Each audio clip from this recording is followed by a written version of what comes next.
So hello hey I myself Meenu Yadav और अभी हम लोग जनरल रेडियोलॉजी का रिवीजन करने वाले हैं। So X-rays were discovered by the W.C. Roentgen in 1895 में 8 नवंबर को। एंड इस ब्रीफ हिस्ट्री अभी हम लोग देख लेते हैं। सो इन द ईयर 1895 एक जर्मन साइंटिस्ट थे रॉन्जन, जिन्होंने जो लेबोरेटरी वर्क कर रहे थे physical institute at the university of Wurzburg Germany, and experimenting with a type of discharge tube जिसको कहते हैं क्रूक्स ट्यूब में एक्सपेरिमेंट कर रहे थे। एंड द ट्यूब में कुछ फ्लोरोसेंट ग्लो आया जिसकी वजह से एक high voltage current was passed through it. And when he sealed the tube with heavy black cardboard से जब सील किया तो he found that a greenish fluorescent light could be seen on a fluorescent screen kept 9 feet away. फिर जब उन्होंने उसको देखा कि ब्लैक कार्डबोर्ड रखा तो ग्रीनिश फ्लोरोसेंट आया। एंड फिर उस फ्लोरोसेंट स्क्रीन को उन्होंने 9 फीट अवे रखा। एंड रॉन्जन ने फिर कंक्लूड किया कि a new type of ray was emitted from the tube that could pass through the black covering. The rays could pass through most substances including the soft tissue of the body. जो rays हैं वो पास हो सकती है by the most substances जो कि body से पास होती हैं सॉफ्ट टिश्यू से, but left the bones and most metals visible. फिर उसने बोन्स और ज़्यादातर मेटल्स को विजिबल करता है। One of his earliest photographic plates जो कि from his experiment was that of A film of his wife, जो उन्होंने लिया था वाइफ का, बर्थाज हैंड, बर्था नाम था उनकी वाइफ का, with ring. And Roentgen named the invisible radiation as X rays और अननोन रेज। फिर रॉन्जन ने ये जो इनविजिबल रेडिएशन थे इसका एक्स रेज या फिर अननोन रेज नाम दिया। एंड उनके ऑनर में it was decided to celebrate international day of radiology on 8 November every year starting in 2012 में स्टार्ट हुआ था एज ए जॉइंट इनिशिएटिव के तौर पे by European society of radiology and radiological society of North American and American college of radiology.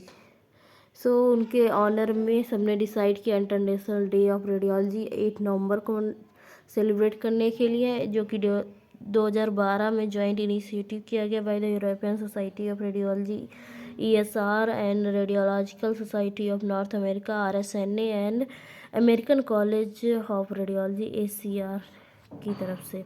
सो ये जो hand है उनकी वाइफ बर्था का हैंड है जिसमें एक रिंग है जो कि पहला रेडियोग्राफ माना जाता है। एंड ये है मिस्टर रॉन्जन। एंड इन्होंने डिस्कवर किया, कब डिस्कवर किया? 8 नवंबर 1895 को। नोबेल प्राइज़ इनको मिला था। फर्स्ट नोबेल प्राइज़ जो फिज़िक्स का होता है वो मिला 1901 में। And the famous X ray properties जो इन हैं, वेवलेंथ इसकी होती है 0.1 से 1 एंगस्ट्रॉम। एक्सरेज इलेक्ट्रोमैग्नेटिक रेडिएशन होता है। Wave particle theory can behave both as particle and wave. X rays wave और पार्टिकल दोनों का नेचर शो करते हैं। Radiation passes through patient useful beam and scatter radiation. And speed X rays की होती है 3×10⁸ मीटर प्रति सेकेंड, सेम एज लाइट। इसमें ये 108 दिख रहा है, ये गलत लिखा हुआ है, मिसप्रिंट है, मतलब कि ये होता है 3×10⁸, घात में 8 है। And has a photographic effect, ये जो एक्सरेज हैं फोटोग्राफिक इफेक्ट भी शो करती हैं। And how are X-rays produce, X-rays कैसे प्रोड्यूस होती हैं? So an X-ray tube has cathode and anode होता है। And cathode is a tungsten filament which produces electrons when heated, जब हीट किया जाता है। प्रोसेस इज थर्मियोनिक इमिशन को जो होता है उससे एक्सरेज इलेक्ट्रॉन्स प्रोड्यूस होते हैं। एंड एनोड और द एनोड टंगस्टन या रेनियम एलॉय का होता है। Is now preferred target is made of tungsten जो कि प्रीफर टारगेट होता है, जो कि टंगस्टन का बना होता है। And X rays are produced when electron beam produce, फिर एक्सरेज प्रोड्यूस होती हैं जब इलेक्ट्रॉन बीम प्रोड्यूस होती है फ्रॉम कैथोड से। एंड टंगस्टन फिलामेंट, जो कैथोड होता है वहाँ पे टंगस्टन फिलामेंट होता है एंड स्ट्राइक करते हैं एनोड पे। फिर एनोड कैन आइदर स्टेशनरी या रोटेटरी टाइप के हो सकते हैं and with rotating anode having better heat dissipation. Rotating anode जो होता है उसमें बेटर हीट डिसिपेशन क्वालिटीज़ पाई जाती हैं। And X rays are generated via interaction of the accelerated electrons with electrons of tungsten nuclei. और जो एक्सरेज होती हैं जनरेट होती हैं इंटरेक्शन से एक्सेलरेटेड इलेक्ट्रॉन्स के with electrons of tungsten nuclei से and with in the tube cathode. And there are two types of X-ray generated, characteristic radiation and bremsstrahlung radiation, bremsstrahlung. And characteristic radiation जो होता है with, जब हम लोग एक high energy electron collide होता है विद, कोलाइड कराते हैं एक inner shell of electron, both are rejected from tungsten atom and leaving a hole, leave करते हैं and in the inner layer में एक होल लीव करते हैं। This is filled by an outer shell electron with loss of energy के loss से and emitted as an X ray photon, एक X ray photon के तौर पे इमिट करता है। एंड ब्रैमस्टर्लिंग या फिर braking of radiation, when an electron passes through near the nucleus it is slowed and its path is deflected। जब एक इलेक्ट्रॉन एक न्यूक्लियस के पास से हो गुजरता है तो स्लो हो जाता है या फिर इसकी जो पाथ है वो डिफ्लेक्ट हो जाती है एंड एनर्जी लॉस्ट हो जाती है, इमिट होती है एज ए ब्रैमस्टर्लिंग रेडिएस, एक्सरे फोटोन के तौर पे। ब्रैमस्टर्लिंग का मतलब होता है breaking. And approximately 80% of the population of X-ray within the X-ray beam consists of X-ray generated in this way। जो 80% टाइप के एक्सरेज होते हैं जो जनरेट होते हैं वो ब्रैमस्टर्लिंग होते हैं। And target is not of tungsten in mammography, mammography में टंगस्टन मोलिब्डेनम का बना होता है, ना कि टंगस्टन का। एंड जो इमल्सन होता है फिल्म का वो फोटो सेंसिटिव मटेरियल है, एक्चुअली रिवीजन है तो हम लोग फास्ट कवर करेंगे। तो emulsion photo sensitive material silver halide का बना होता है। Principle of image formation, photo electric effect once the image is exposed. जो इमेज फॉर्मेशन का प्रिंसिपल क्या होता है, फोटो इलेक्ट्रिक इफेक्ट फॉलो करता है।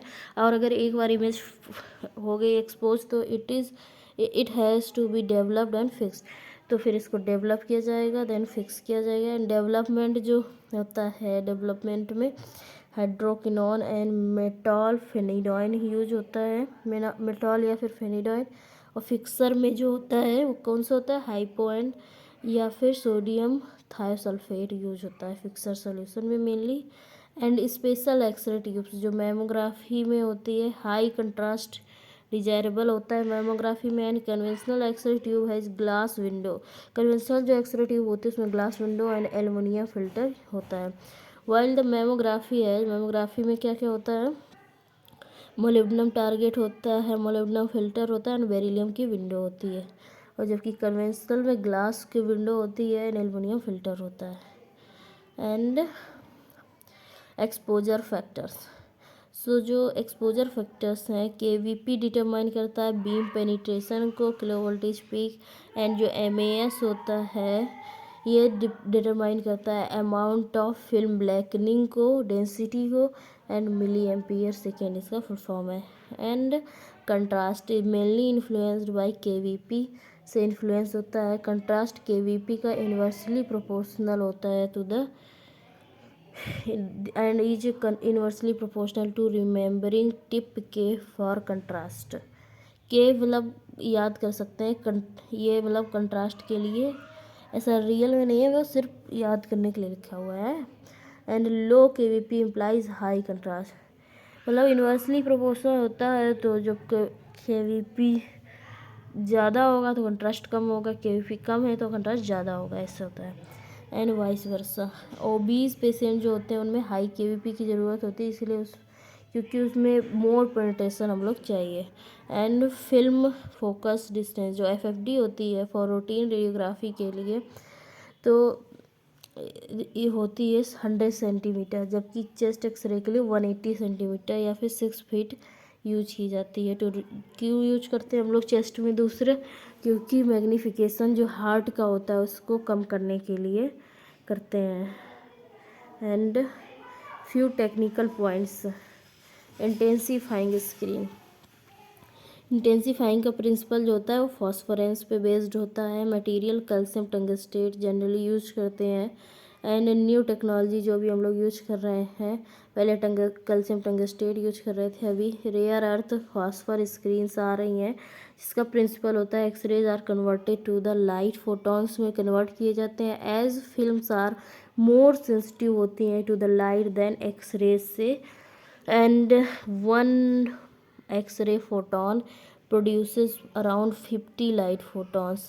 जो वन एक्सरे फोटोन होती है लगभग 50 लाइट फोटॉन्स को प्रोड्यूस करती है। So less X-ray exposure is required with intensifying screen. जो लेस एक्सरे एक्सपोजर होता है वो रिक्वायर्ड होता है इंटेंसिफाइंग स्क्रीन के साथ। एंड जो फिल्टर होता है एल्युमिनियम या फिर एल्युमिनियम कापर कॉम्बिनेशन का होता है, जो कि एब्जॉर्ब करता है low energy X ray, decrease exposure. तो अभी हम लोग ने इसमें जो एक्सरे फोटोन होती हैं, let me change the colour. Okay, अब हम लोग उसे कर रहे हैं जो एक्सरेज कन्वर्ट होती हैं लाइट फोटॉन्स के लिए, as film are most sensitive होती हैं लाइट के लिए देन एक्सरे से। सो वन एक्सरे फोटॉन जब प्रोड्यूस होता है तो अराउंड 50 लाइट फोटॉन्स प्रोड्यूस होते हैं। So less X-ray exposure is required with intensifying screen. अगर इंटेंसिफाइंग स्क्रीन यूज करेंगे तो लेस एक्सरे एक्सपोजर रिक्वायर्ड होगा। एंड फिल्टर क्या होता है, फिल्टर एल्युमिनियम या फिर एल्युमिनियम कापर कॉम्बिनेशन का बना होता है, जो कि एब्जॉर्ब करता है लो एनर्जी एक्सरेज को, जिससे कि डिक्रीज होता है पेशेंट एक्सपोजर को कम करता है ये। एंड ग्रिड क्या है, मल्टीपल पैरेलल लेड लाइंस होती हैं जो कि इंटरवेन करती हैं रेडियोल्यूसेंट मटेरियल को, विच एब्जॉर्ब द स्कैटर रेडिएशन को एब्जॉर्ब करती हैं, इम्प्रूव करती हैं, कंट्रास्ट को इम्प्रूव करती है। एंड कॉलीमेटर्स क्या होते हैं और कौन ये रिस्ट्रिक्ट करते हैं फील्ड साइज को, मतलब कि कितने साइज को देना है उतना कॉलीमेट करके, जैसे एक्सट्रीमिटीज़ वगैरह में कम साइज चाहिए होता है तो सब में कॉलीमेट करते हैं। And also decrease scatter radiation, scatter radiation को भी डिक्रीज करता है। एंड सेफ लाइट जो कि यूज होती है कहाँ पे, डार्क रूम में यूज होती हैं। This is the light used dark room in radiology which does not affect radiograph. ये वो लाइट होती है जो रेडियोग्राफ को अफेक्ट नहीं करती है। इसका जो कॉमनली कलर होता है वो रेड होता है with 15 watt illumination, 15 watt illumination होता है। एंड जो डिस्टेंस जनरली होती है 1.2 मीटर के अराउंड होती है।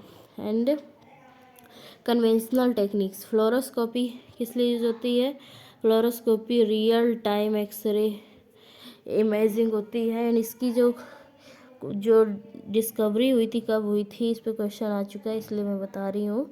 इसकी डिस्कवरी हुई थी जैसे 1895 में हुई थी। किसकी, 1895 में एक्सरेज की डिस्कवरी हुई थी, फ्लोरोस्कोपी की 1896 में हुई थी डिस्कवरी बाय अल्फा एडिसन के द्वारा। एंड फॉस्फर जो यूज्ड होता है कन्वेंशनल फ्लोरोस्कोपी में, material used as silver activated zinc cadmium sulphide. जो इसमें जो कन्वेंशनली हम लोग यूज कर रहे थे silver activated by zinc cadmium sulphide, and ये यूज करते थे हम लोग फ्लोरोस्कोपी में, कन्वेंशनल फ्लोरोस्कोपी में phosphor material. And image intensified caesium iodide use होता था। ये पूरा अभी हम लोग इसके लिए कर रहे हैं, किसके लिए, ये पूरा जो है अभी यहाँ पे फ्लोरोस्कोपी के रिगार्डिंग है। ओके, तो फ्लोरोस्कोपी रियल टाइम इमेजिंग होता है। इसका जो फास्फर होता है silver activated zinc cadmium sulphide होता है and image intensifier caesium iodide का बना होता है। And tomography only one section of the body is kept in sharp focus, rest all is blurred। इसमें मतलब जिस हमें पार्ट को स्पेसिफिकली देखना है उस पार्ट को सेक्शंस में लेके उसको और बाकी को ब्लर कर देना है।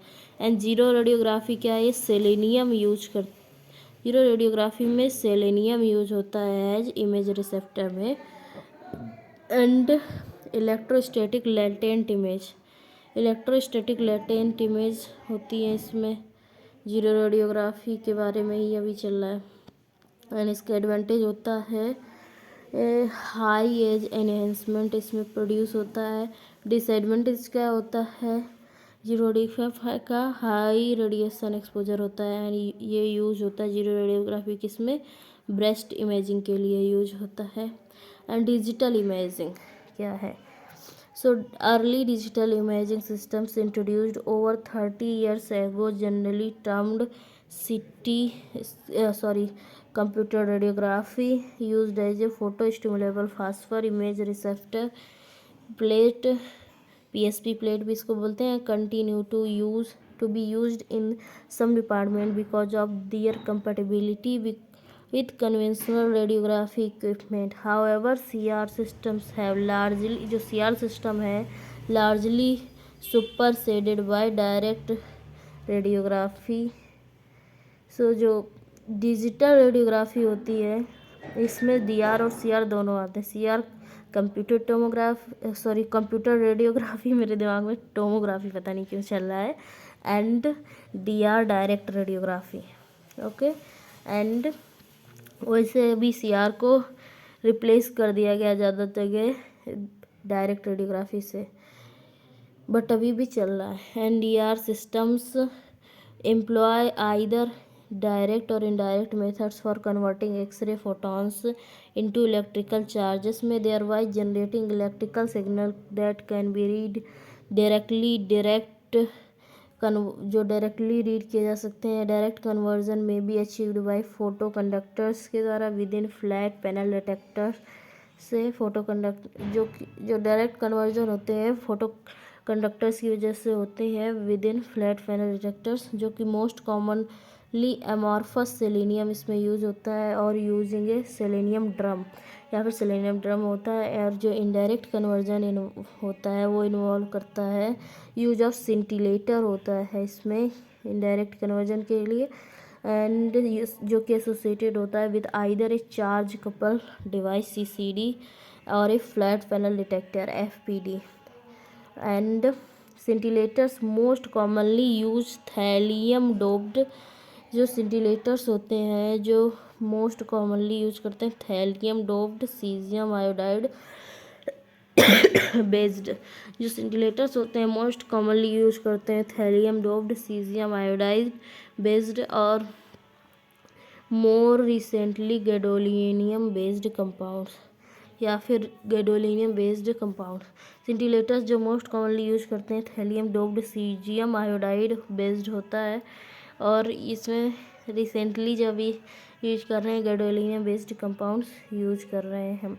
अभी यहाँ पे कंपैरिजन दिखाया गया CRDR में, इस पे क्वेश्चंस आते हैं। So X-rays conversion method of devices.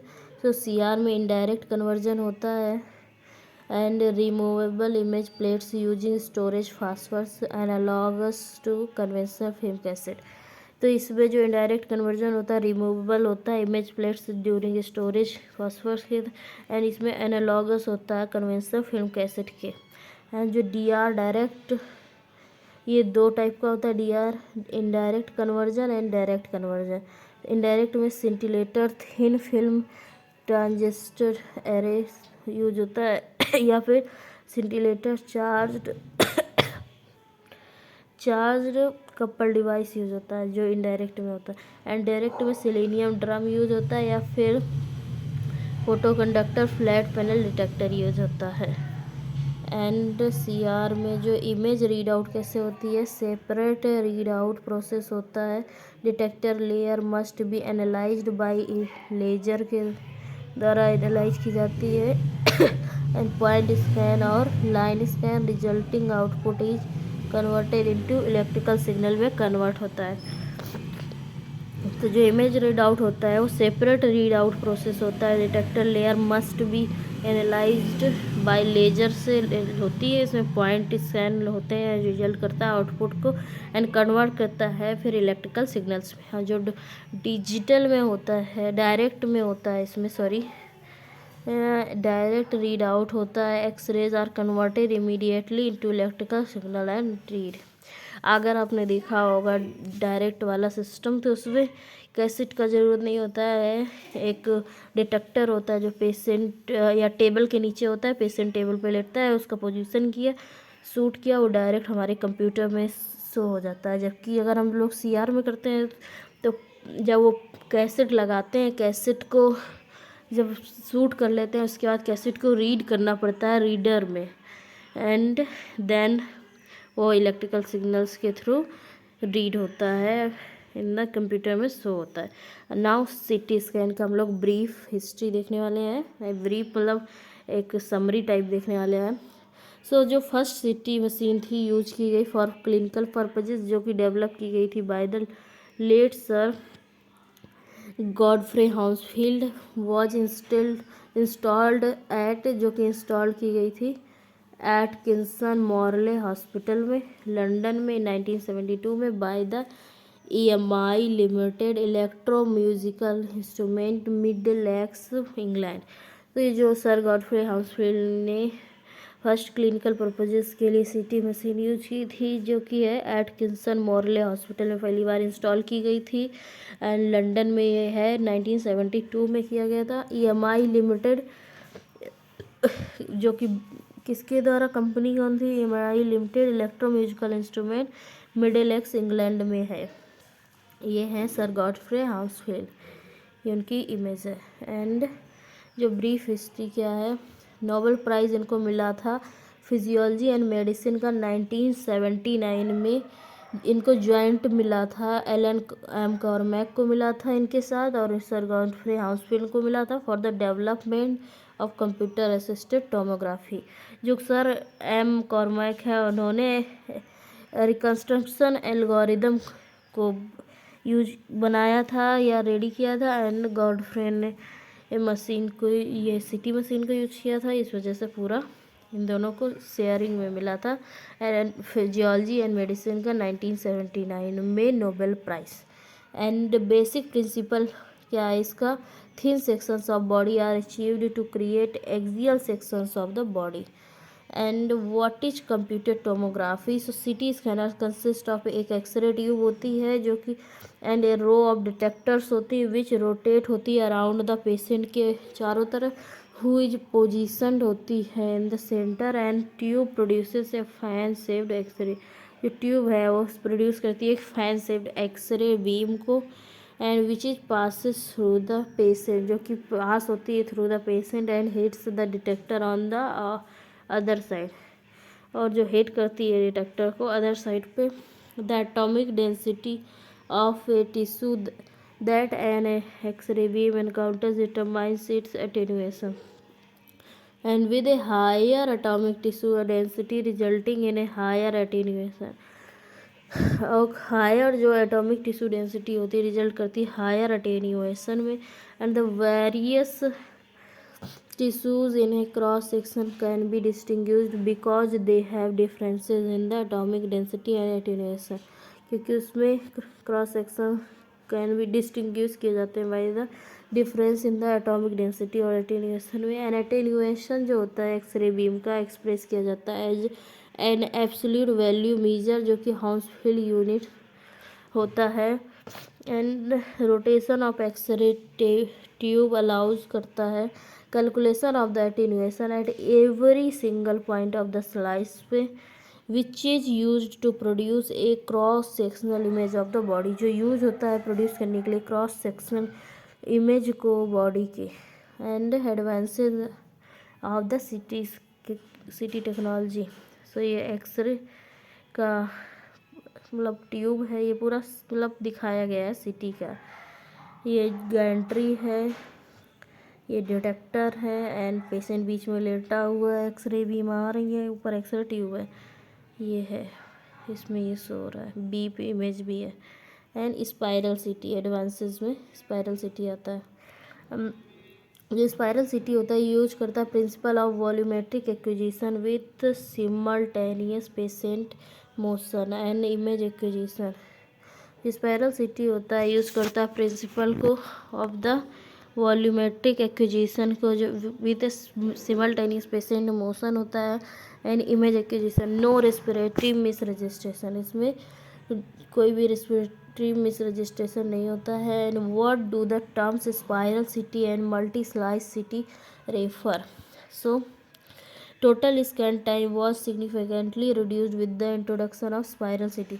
इस स्कैन टाइम है वो स्पाइरल सिटी के आने से काफ़ी ज़्यादा कम हो गया। एंड जो स्कैन होता है performed while the patient is continuous moving at ए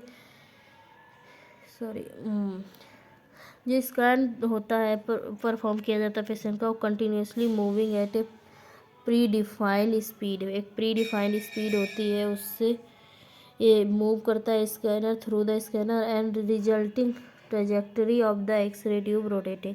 तो जो रिजल्ट होता है ट्रेजेक्टरी एक्सरे ट्यूब का रोटेट करता है अराउंड द पेशेंट के चारों तरफ can be plotted as a helix या फिर जिसको हेलिक्स या स्पाइरल के तौर पे प्लाट किया जाता है। And these scanners acquire volumetric data and cross sectional images can be reconstructed later for any anatomic reason.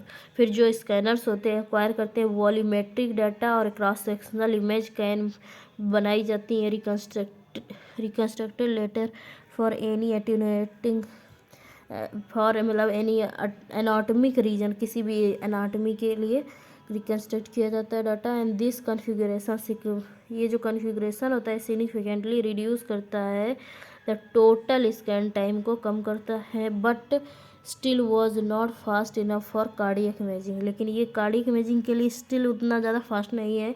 Spiral city is based on slip ring hardware, ये जो स्पाइरल सिटी है ये स्लिप रिंग हार्डवेयर पे based है। सो ये इधर पे spiral city को दिखाया गया है ऐसे। And multi slice city, so multi slice city क्या है, जो लेटेस्ट इनोवेशन हुए हैं सिटी टेक्नोलॉजी में। So multi slice CT, multi spiral CT, MS CT इसको बोलते हैं, is a recent development in spiral CT में। ये रिसेंट डेवलपमेंट है। MS CT scanners are equipped with multiple and thinner detector rolls and have a faster X ray tube speed. इसमें multiple मतलब कई सारे डिटेक्टर्स होते हैं और थिनर डिटेक्टर रोज होती हैं जो कि faster X ray tube rotation speed भी होती है। इसमें एक्सरे ट्यूब रोटेशन स्पीड भी ज़्यादा होती है। एंड कार्डियक एप्लीकेशंस के लिए specially coronary CT angio and coronary calcium estimation के लिए cardiac imaging is done in mid diastole में की जाती है when cardiac motion is reduce, जब उसका कार्डियक मोशन कम होता है। और एंड एडवांटेज क्या है इसका, हाई रेजोल्यूशन या फिर हाई स्पीड। जो MS सिटी है मल्टी स्लाइस सिटी, इसका एडवांटेज है हाई रेजोल्यूशन या फिर high speed. And MS city coronary calcium score, जो MS सिटी है कोरोनरी कैल्शियम स्कोर, इसका assessment of the calcium burden, coronary calcium quantification was first reported with electron beam scanner. जो coronary calcium quantification है वो पहली बार report किया गया with the electron beam city के साथ। And histological studies have shown that attenuation values, जो histological studies हैं उसने शो किया कि जो एटेन्यूएशन वैल्यूज़ होती हैं वो होनी चाहिए मोर than 130 Hounsfield unit were closely correlated with the presence of calcified plague. अगर 130 हाउसफील्ड यूनिट से ज़्यादा है तो उसमें प्रेजेंस हो सकता है कैल्सिफाइड प्लेग का। एंड EB सिटीज़ को कहते हैं electron beam city, coronary calcium quantification के लिए करते हैं, पहली बार रिपोर्ट किया गया था। Then Agatston proposed a calcium score to classify calcium deposits in the coronary wall. Agatston आता है, गैस्ट्रॉन ने प्रपोज किया था एंड एक कैल्शियम स्कोर क्लासीफाई किया, calcium deposits in the coronary wall में डिपॉजिट होता है। This score used an area threshold of 1 millimetre and density threshold होती है more than 130 Hounsfield to identify an calcified lesion, and the Agatston score was calculated by multiplying the area of each. Agatston जो score है वो calculate किया जाता है by multiplying the area of each calcified lesion with the peak density of the plaque, and presence of calcium is a surrogate for the presence of atherosclerosis, and the extent of coronary calcium correlates with wall and atherosclerotic plaque burden। And जो extent coronary calcium को relate करता है जिससे कि wall with the overall atherosclerotic plaque burden। And now electron beam CT fast scanners useful for cardiac applications inferior to multi slice। ये multi slice सीटी से inferior है।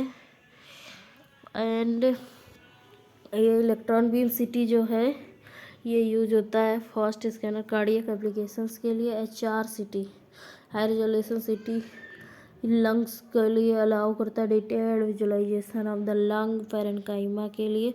And technique of HR CT includes use of 1 to 2 millimetre thin 1 से 2 millimetre thin collimation scan with the high spatial frequency algorithm such as bone algorithm। और high spatial frequency produce होती है जैसे कि bone में algorithm मिलता है। And investigation of choice जो HR सीटी है किस किस चीज़ में इन्वेस्टिगेशन ऑफ चॉइस होती है तो ये यूज होती है इंटेस्टिनल लंग डिसीज अगर है तो उसमें HR सीटी करेंगे, और ब्रोंकिएक्टेसिस का कंडीशन लग रहा है तो उसमें भी HR सीटी करेंगे। एंड प्रिंसिपल HR सीटी का क्या होता है and fundamental components of a high resolution CT technique are thin collimation usually 1 to 2 millimetre and a high spatial frequency algorithm construction. जो फंडामेंटल कंपोनेंट होते हैं HR सीटी के टेक्निक के वो थिन कोलिमेशन यूजुअली 1 से 2 मिलीमीटर होता है and high spatial resolution high spatial frequency algorithm reconstruction होता है।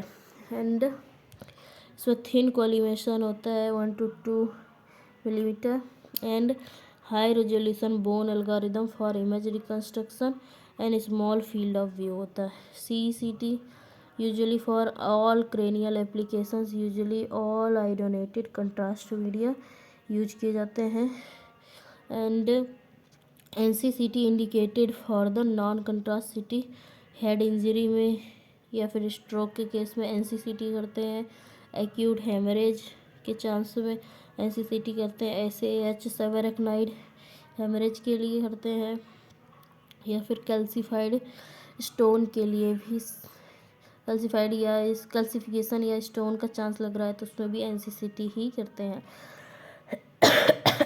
एंड हेमरेज जो होता है सिटी में जो एक्यूट सबएरेक्नाइड हेमरेज होता है लेस देन 48 आवर्स में 48 आवर्स के अंदर हो जाना चाहिए। And city investigation of choice होती है। सिटी जो होती है इन्वेस्टिगेशन ऑफ चॉइस होती है एक्यूट SAH के लिए, और टाइम होता है लेस देन 48 आवर्स। जो क्रोनिक सबड्यूरल एक्यूट हेमरेज होता है इसके लिए मोर देन 48 आवर्स टाइम होता है। And MRI investigation of choice होता है। जो एक्यूट SAH है उसके लिए क्या करते हैं उसके लिए एक्यूट के लिए सीटी रहता है और क्रोनिक के लिए एमआरआई रहता है। इन्वेस्टिगेशन ऑफ चॉइस, इसमें मोर देन 48 आवर्स हो सकते हैं, उसमें लेस देन 48 आवर्स के अंदर करना होता है। और जो बाई कॉन्वेक्स हाइपरडेंस आ रहा है एक्स्ट्रा ड्यूरल हेमरेज होता है, ईडीएच होता है एंड आर्टेरियल होता है। बाई कॉन्वेक्स हाइपरडेंस इसका दिखता है। एंड कॉन्वेक्स जो होता है सबड्यूरल, एसडीएच जो होता है सबड्यूरल होता है। सबड्यूरल हेमरेज जो कि वीनस होता है, वीनस लीकेज की वजह से होता है। एंड डेंसिटी ऑफ हेमरेज जो होती है डिक्रीजेज विद द टाइम, के साथ कम होती जाती है। Gradually approaches that of CSF की उस रेंज में पहुंच जाता है। एंड जो बाई कॉन्वेक्स हाइपरडेंस है वो ईडीएच है, आर्टेरियल। और कॉन्वेक्स जो है वो है subdural haemorrhage. And CT density scale क्या होता है, hospital unit, each pixel is assigned a numerical value CT number which is average all the attenuation value contained, जो कि एवरेज होता है ऑल जो एटेन्यूएशन वैल्यूज होती हैं कंटेन होती हैं with in the corresponding voxel के हिसाब से। एक एक पिक्सल जो असाइन किया जाता है न्यूमेरिकल, सभी न्यूमेरिकल वैल्यू के लिए, जो कि एवरेज होता है सभी एटेन्यूएशन वैल्यूज़ के लिए, कंटेंट होता है with in the corresponding voxel के हिसाब से। एंड ये जो नंबर होता है computed to attenuation value, this number is compared to the attenuation value of water and displayed on a scale of arbitrary unit named Hounsfield units। तो ये जो होता है वाटर और स्केल आर्बिट्ररी यूनिट्स होता है, और ये सर गॉडफ्रे के नाम पे रखा गया है, सर गॉडफ्रे हाउसफील्ड के साथ नाम पे। एंड स्केल जो असाइन करता है water as an attenuation value, water की जो होती है 0 होती है Hounsfield unit. And range of जो सिटी नंबर होती है ये तो is 2000 Hounsfield unit wide, 2000 Hounsfield number तक होती है चौड़ी।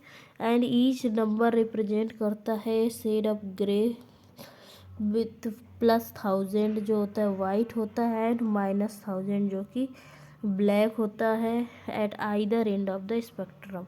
दोनों +1000 से स्टार्ट होके -1000 तक जाता है। +1000 जो बहुत ज़्यादा वाइट होता है, -1000 जो बिल्कुल ब्लैक होता है। एंड ये सभी ऑर्गन्स के हिसाब से अलग अलग होते हैं। यहाँ पे आप लोग देख सकते हैं जो डेंस बोन होता है उनका होता है +200 से 1000 के बीच में। फिर वाटर का 0, फिर जो -1000 होता है वो एयर का कह सकते हैं। एंड फैट का -100 होता है। एंड बोन क्लासिफिकेशन सबका अलग अलग होता है। बोन का क्लासिफिकेशन होता है कंजेनाइटल जो ब्लड होता है, ये कंजील्ड ब्लड 56 to 76 होता है। ग्रे मैटर का 36 to 46 होता है। वाइट मैटर का 22 to 32 होता है। एंड वाटर का 0 होता है। ओके, यहाँ पे दिया गया है ये वाटर का 0 होता है। एयर का -1000 होता है। क्लासिफिकेशन अगर कहीं है तो उसका 1000 प्लस का होता है। एंड फैट का -100 होता है। ये कई जगह पूछ लेता है एग्जाम में, इसलिए कुछ इंपॉर्टेंट जो इसमें है याद होनी चाहिए। एंड हेमरेज का 60 to 70 हाउसफुल यूनिट होता है। एंड जो अपीयरेंस ऑफ टिश्यू की होती है ऑन सिटी में वो ब्लैक से लेके वाइट तक होती है, -100 से +100 तक। एंड एयर फैट CSF ये ऐसे जाता है, एयर से ज़्यादा, फिर ब्लैक, एयर से ग्रेइश, फैट से ग्रेइश, CSF से वाइट मैटर, फिर वाइट मैटर से ग्रे मैटर से एक्यूट हेमरेज से बोन, ऐसे ही है।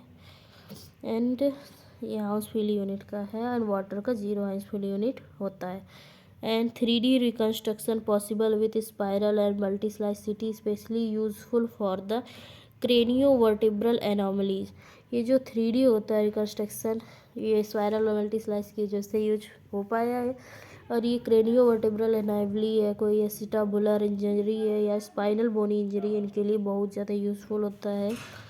या फिर city angiography, city angiography uses maximum intensity projection use करता है। SSD सरफेस शेडेड डिस्प्ले होता है। Calcification based detected on city में बढ़िया से डिटेक्ट होते हैं। And city is best for pancreatic imaging के लिए बेस्ट होता है। सिटी किसके किसके लिए सही होता है? कैल्सिफिकेशन के लिए बेस्ट होता है, पैनक्रियाटिक इमेजिंग के लिए बेस्ट होता है। एंड सिटी एंजियोग्राफी जो होती है मैक्सिमम इंटेंसिटी प्रोजेक्शन यूज करती है। एंड SSD इसका मतलब होता है सरफेस शेडेड डिस्प्ले को यूज करती है। And latest development of dual source city जो हुआ है, सो डुअल सोर्स सिटी जो होता है principle to obtain data at high and low voltage values simultaneously. ये जो होता है डुअल सोर्स सिटी प्रिंसिपल, कौन सा प्रिंसिपल यूज होता है? जिससे कि ऑब्टेन होता है data high and low voltage values पे simultaneously in a single scan में with the possibility to choose two different current and filtration values. दो डिफरेंट करंट और फिल्ट्रेशन वैल्यूज यूज होती हैं। And dual source in dual energy CT applications क्या क्या होते हैं? डायरेक्ट सब्सट्रैक्शन बोन का हो सकता है, differentiation between plaque and contrast agent होता है। And virtual unenhanced abdominal organ imaging हो सकती है, जिसको इनहेंस नहीं किया गया है एब्डोमिनल रीजन को, उसको भी इसमें देख सकते हैं। एंड किडनी स्टोन करेक्टराइजेशन होता है डुअल एनर्जी सिटी में। एंड विजुअलाइजेशन जो होता है कार्टिलेज टेंडन एंड लिगामेंट्स का भी होता है। Evaluation of lung perfusion defects का होता है। हार्ट परफ्यूजन ब्लड वॉल्यूम को देख सकते हैं। यूरिक एसिड क्रिस्टल विजुअलाइजेशन हो सकता है। लंग वेसल एम्बोलाइजेशन हो सकता है। ब्रेन हेमरेज डिफरेंशिएशन भी होता है। एंड यूएसजी के अब देख लेते हैं बेसिक सा। सो इसका जो यूएसजी है सोनोग्राफी या इकोग्राफी बेस्ड होता है mechanical oscillations of the crystal excited by electrical pulse piezo electric effect. Numerous crystals are assembled to form transducer को फॉर्म करने के लिए असेंबल किए जाते हैं।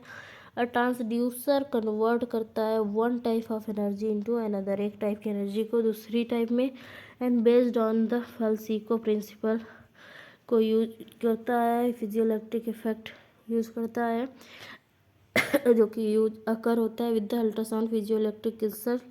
अल्ट्रासाउंड ट्रांसड्यूसर कन्वर्ट करते हैं इलेक्ट्रिसिटी को इनटू साउंड। अल्ट्रासाउंड जो ट्रांसड्यूसर होते हैं इलेक्ट्रिसिटी को साउंड में कन्वर्ट करते हैं। अल्ट्रासाउंड वेव्स जो होती हैं पल्स ऑफ साउंड्स, वेव्स को पल्स ऑफ साउंड कहते हैं, और सेंड की जाती है ट्रांसड्यूसर से एंड प्रोपेगेट होती हैं थ्रू डिफरेंट टिश्यूज पे, देन रिटर्न करती हैं, रिटर्न रिफ्लेक्टेड एज इक्वल। फिर रिटर्न होते हैं जो उस किसी भी टिश्यू से जो मतलब टकरा के जब रिफ्लेक्ट होते हैं तो उसको इको कहते हैं, जो कि ट्रांसड्यूसर रिसीव करता है। And those return echoes are then convert की जाती हैं बैक इनटू इलेक्ट्रिकल पल्स में, फिर से वो कन्वर्ट की जाती हैं बाय ट्रांसड्यूसर के द्वारा, जो ट्रांसड्यूसर क्रिस्टल्स हैं उनके द्वारा। एंड आर फर्दर प्रोसेस की जाती है in order to form ultrasound image के तौर पे प्रेजेंट की जाती हैं स्क्रीन पे। And ultrasound transducers contain a range of ultrasound frequency को कंटेन करता है। अल्ट्रासाउंड ट्रांसड्यूसर जो होते हैं उनमें एक रेंज होती है अल्ट्रासाउंड फ्रीक्वेंसी की, जिनको बैंडविड्थ कहते हैं। Medical ultrasound transducer contain more than one operating frequency, जैसे कि 3 से 5 मेगाहर्ट्ज जो होता है फॉर जनरल एब्डोमिनल इमेजिंग के लिए यूज करते हैं। 7 से 12 मेगाहर्ट्ज यूज होता है सुपरफिशियल इमेजिंग के लिए। And the waves are reflected at the surface between tissues of different acoustic density।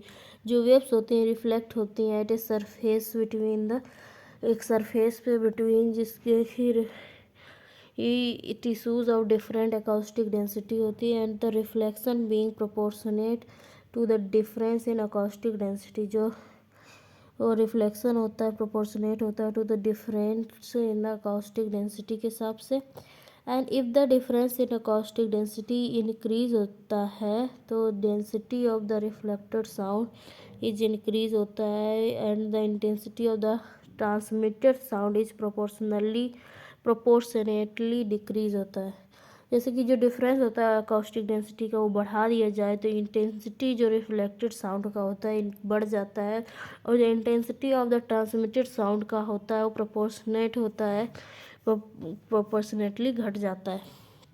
And if अगर डिफरेंस अकाउस्टिक डेंसिटी का बहुत ज़्यादा होता है, वेरी डिफरेंट होता है, तो the sound is then completely reflected resulting in A total acoustic shadowing में रिजल्ट करता है। Acoustic shadowing is present in behind bone structures, कैल्कुलाई, stones in kidney, gall bladder and air intestinal gas.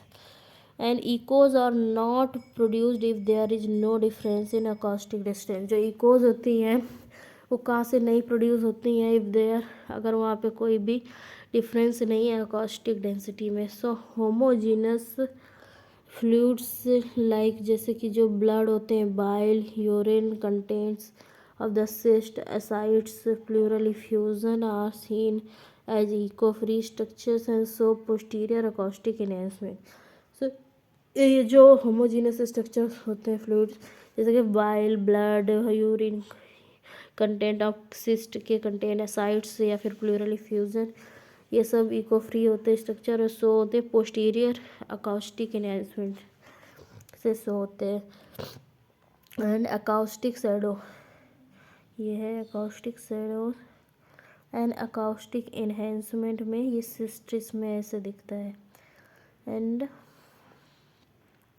So brief history देख लेते हैं ultrasound की। So जो इसके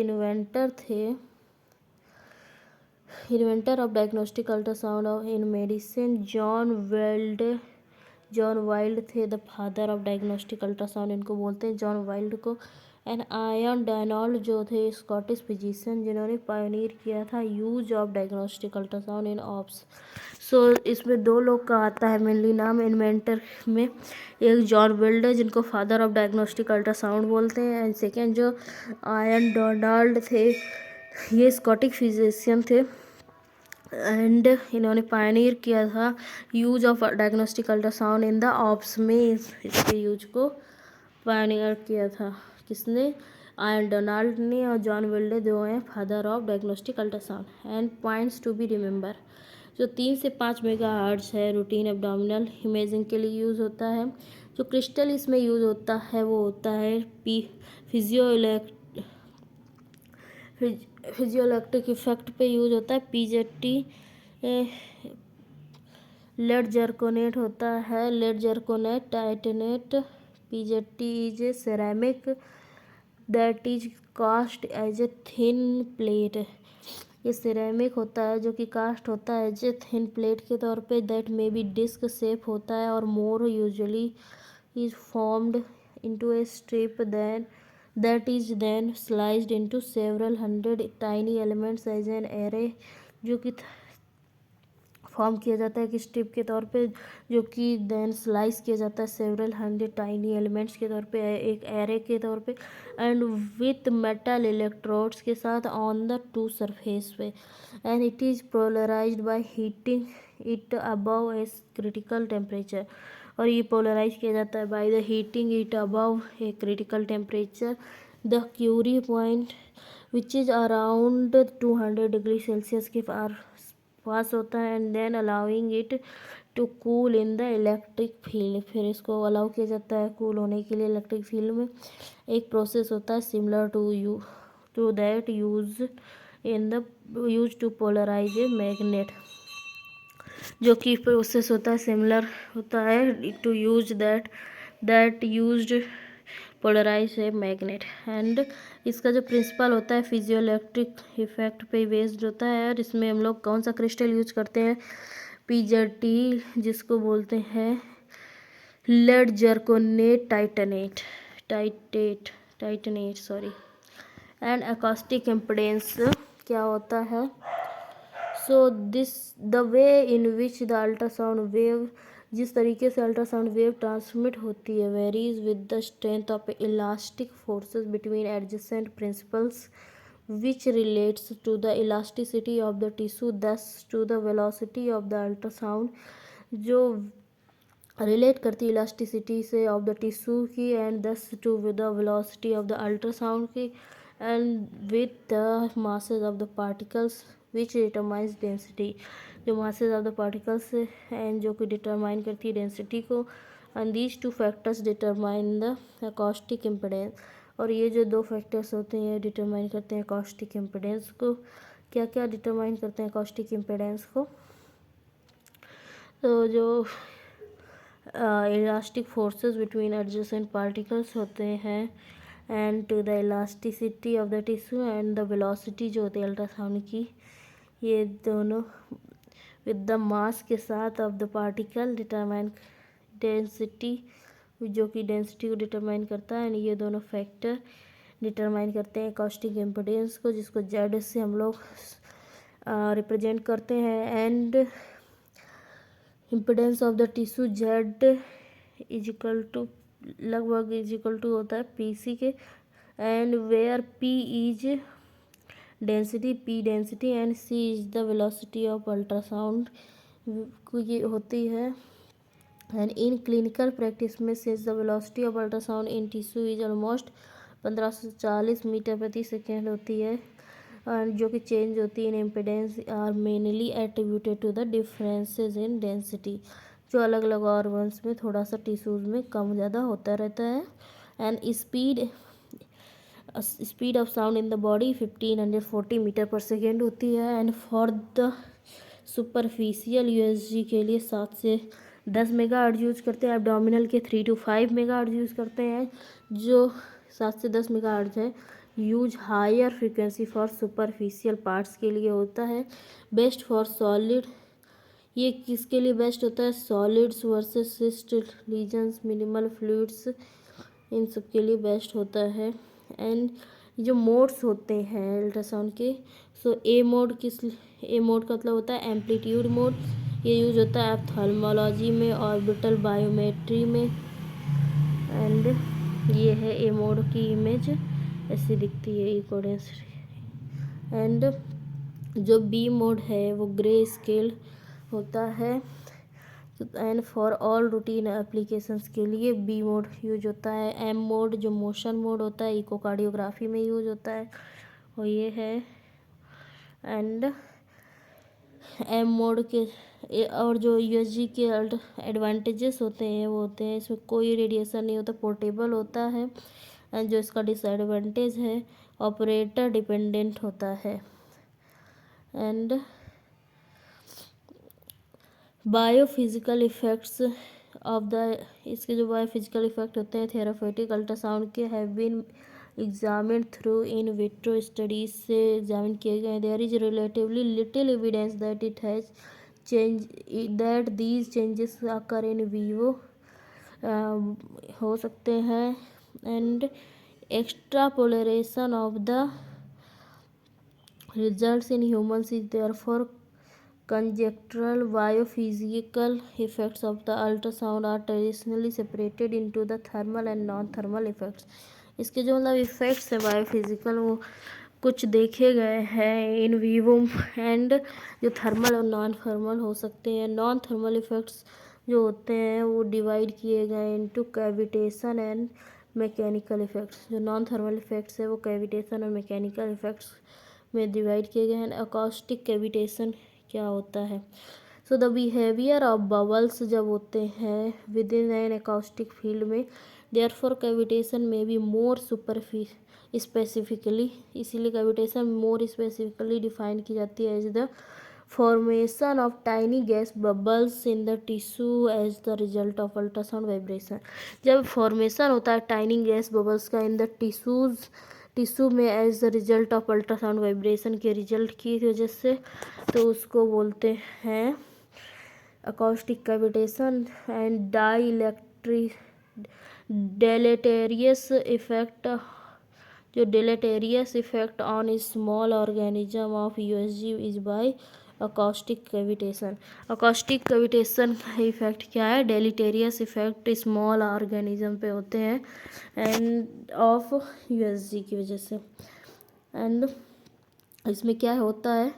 small tiny bubbles का फॉर्मेशन होता है गैस बबल्स का इन द टिश्यू। क्यों, किस वजह से होता है? अल्ट्रासाउंड वाइब्रेशंस की वजह से होता है। एंड कैविटेशन की वजह से, लाइक कैविटेशन अकॉस्टिक स्ट्रीमिंग होता है is a major effect of इंसोनेशन।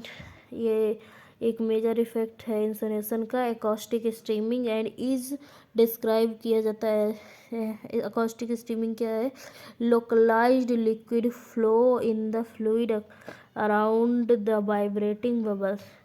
तो जो एक लोकलाइज लिक्विड फ्लो होता है इन द फ्लूइड में अराउंड द वाइब्रेटिंग बबल, वहाँ पे लोकलाइज लिक्विड फ्लो हो जाता है वाइब्रेटिंग बबल्स के around.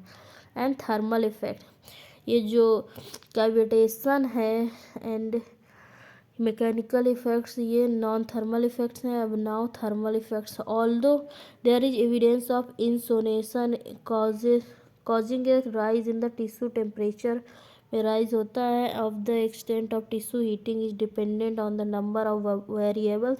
There are various papers question safety questions the जो वेरियस पेपर्स में क्वेश्चन आते हैं safety of Doppler particularly in early gestation because higher thermal index of Doppler as compared to ultrasound have advised। तो जो होता है इसमें higher thermal index होता है डॉपलर के as compared to the ultrasound से कंपेयर करते हुए, एंड हैव एडवाइस किया जाता है precautionary usage of Doppler. Precautionary use ही किया जाना चाहिए डॉपलर का। And particularly in early pregnancy should not be performed without a clinical indication. जो अर्ली प्रेगनेंसी है उसमें मतलब बिना किसी इंडिकेशन के डॉपलर नहीं किया जाना चाहिए।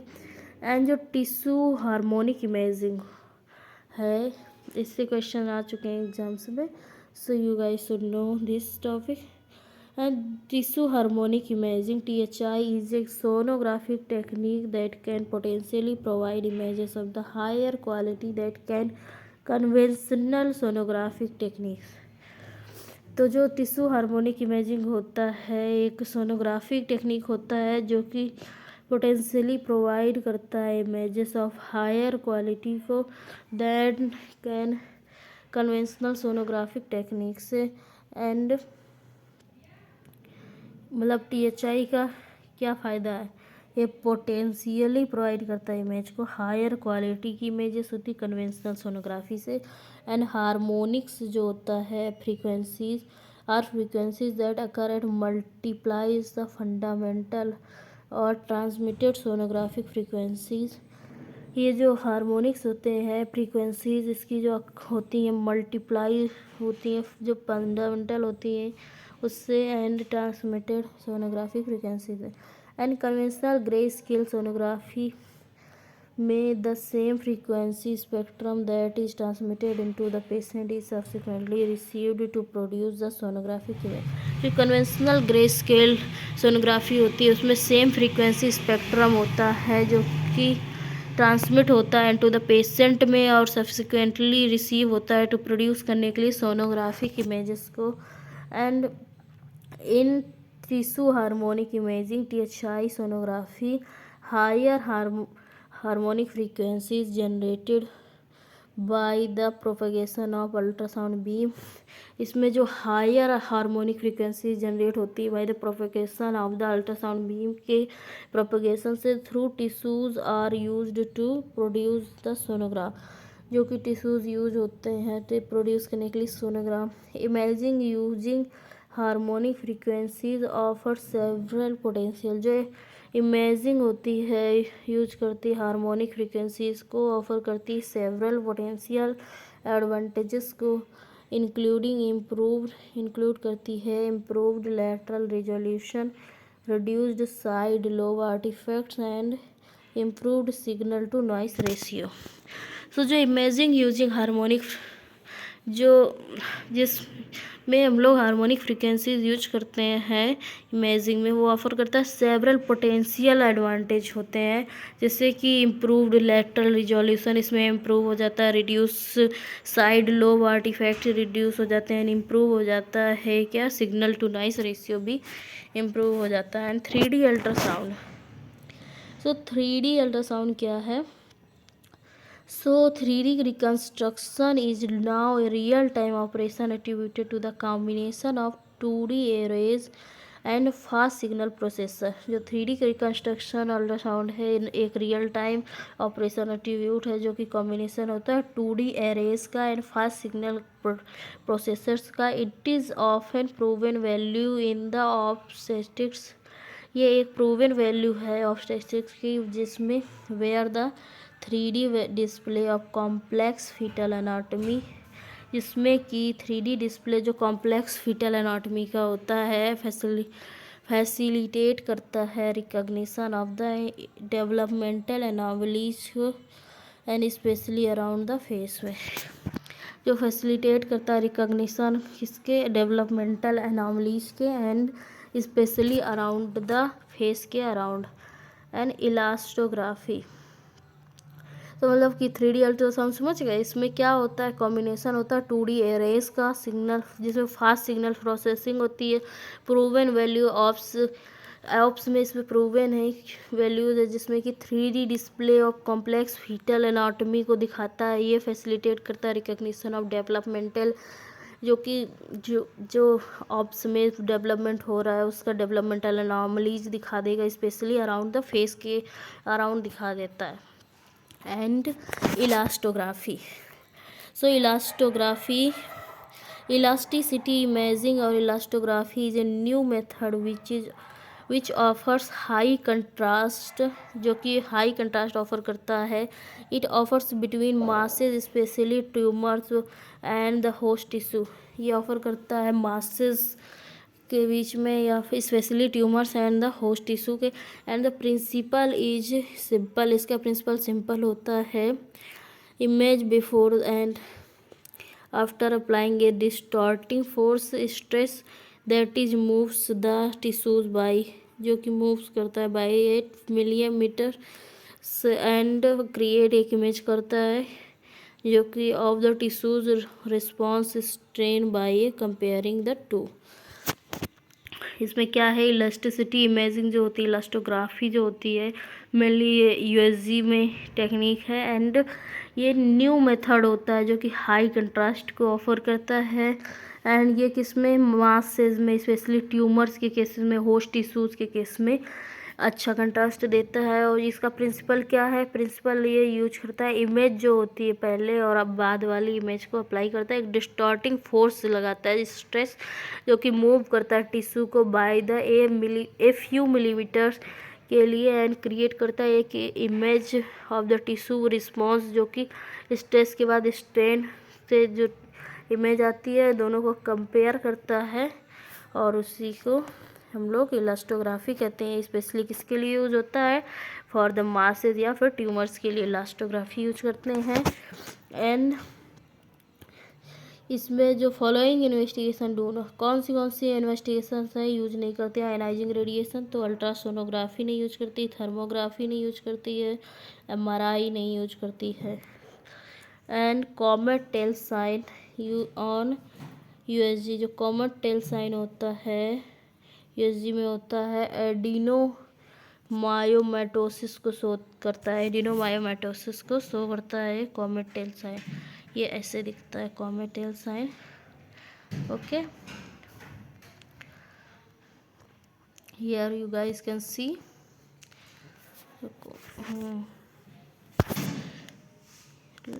let me draw here. This is the comet tail sign. Okay, चलो Doppler, let's see what is Doppler. And so the Doppler principle has been utilized in diagnostic ultrasound since 1954। जो Doppler principal है ये diagnostic ultrasound में 1954 से use किया जा रहा है।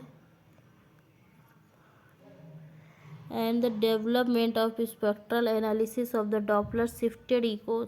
और इसका जो 1 मिनट में पानी पी लूँ, तब तक आप लोग भी चाहें तो पानी वगैरह पी सकते हैं, क्योंकि काफ़ी टाइम हो गया कंटिन्यू हम लोग पढ़ रहे हैं।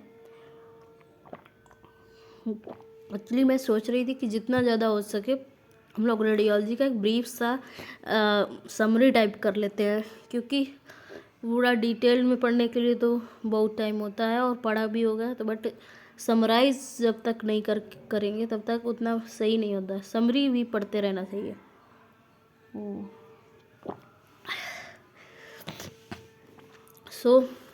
हम लोग इसको डॉपलर को लगभग कब से यूज कर रहे हैं, 1954 से यूज कर रहे हैं। डेवलपमेंट किस में, spectral analysis of the Doppler shifted echo. इसका डेवलपमेंट हुआ स्पेक्ट्रल एनालिसिस के तौर पे एंड डॉपलर शिफ्टेड इकोज, जो कि डिस्प्ले करते हैं as a time velocity trace, time और वेलोसिटी के ट्रेस के हिसाब से। And colour Doppler is a refinement of the technique. Colour Doppler यही डॉपलर का एक मतलब रिफाइनमेंट है, मतलब इसका advancement type. And whereby the regions of the blood flow, जिसमें कि जो रीजन्स हैं ब्लड फ्लो के आर डिस्प्लेड इन कलर, जिसमें कि रीजन्स ब्लड फ्लो के कलर के तौर पे किए जाते हैं as an overlay on the grey scale 2D image, जो कि 2D ग्रे स्केल के 2D इमेजेस को ओवरले करता है। And duplex is use to, duplex क्या है, यूज किया जाता है to imply that 2 types of information are being recollected simultaneously. जो डुप्लेक्स होता है यूज किया जाता है इम्प्लाई करने के लिए 2 टाइप्स की इंफॉर्मेशंस को जो कि कलेक्ट होती है सिमल्टेनियसली टिपिकली, जिसमें कि 2D imaging possibly with colour Doppler. इसमें जो 2D इमेजिंग होती है पॉसिबली कलर डॉपलर के साथ होती है। एंड स्पेक्ट्रल डॉपलर होता है, एंड एक स्पेक्ट्रल डॉपलर भी होता है। जो डॉपलर इफेक्ट होता है change in frequency of sound होता है। तो जो डॉपलर इफेक्ट है एक चेंज होता है फ्रीक्वेंसी ऑफ साउंड में, and be sound being reflected from a moving target. जो डॉपलर इफेक्ट है इसमें क्या होता है, चेंज होता है फ्रीक्वेंसी में ऑफ द किसकी, साउंड की, जो कि रिफ्लेक्ट होती हैं from the moving target. Target मतलब जिस टिश्यू को हम लोग को करना है उसका डॉपलर।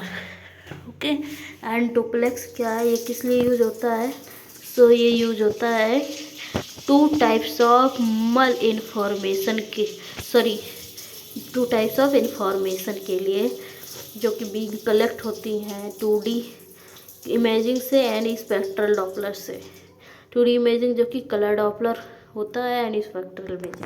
सो प्रिंसिपल क्या होता है इसका, जो कि डिस्क्राइब किया गया था by the Christensen Johann Doppler frequency.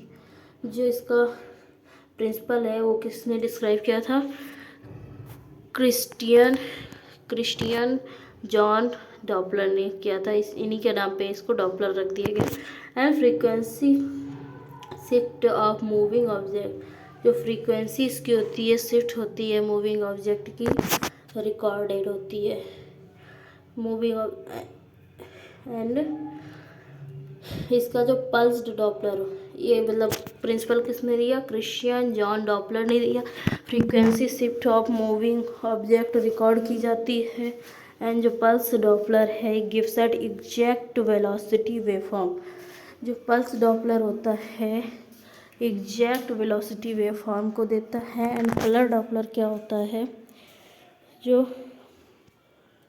आप लोग पॉइंट्स नोट कर सकते हैं। Pulse Doppler exact velocity waveform देता है। एंड जो कलर डॉपलर है वो डायरेक्शन इन्फॉर्मेशन देता है।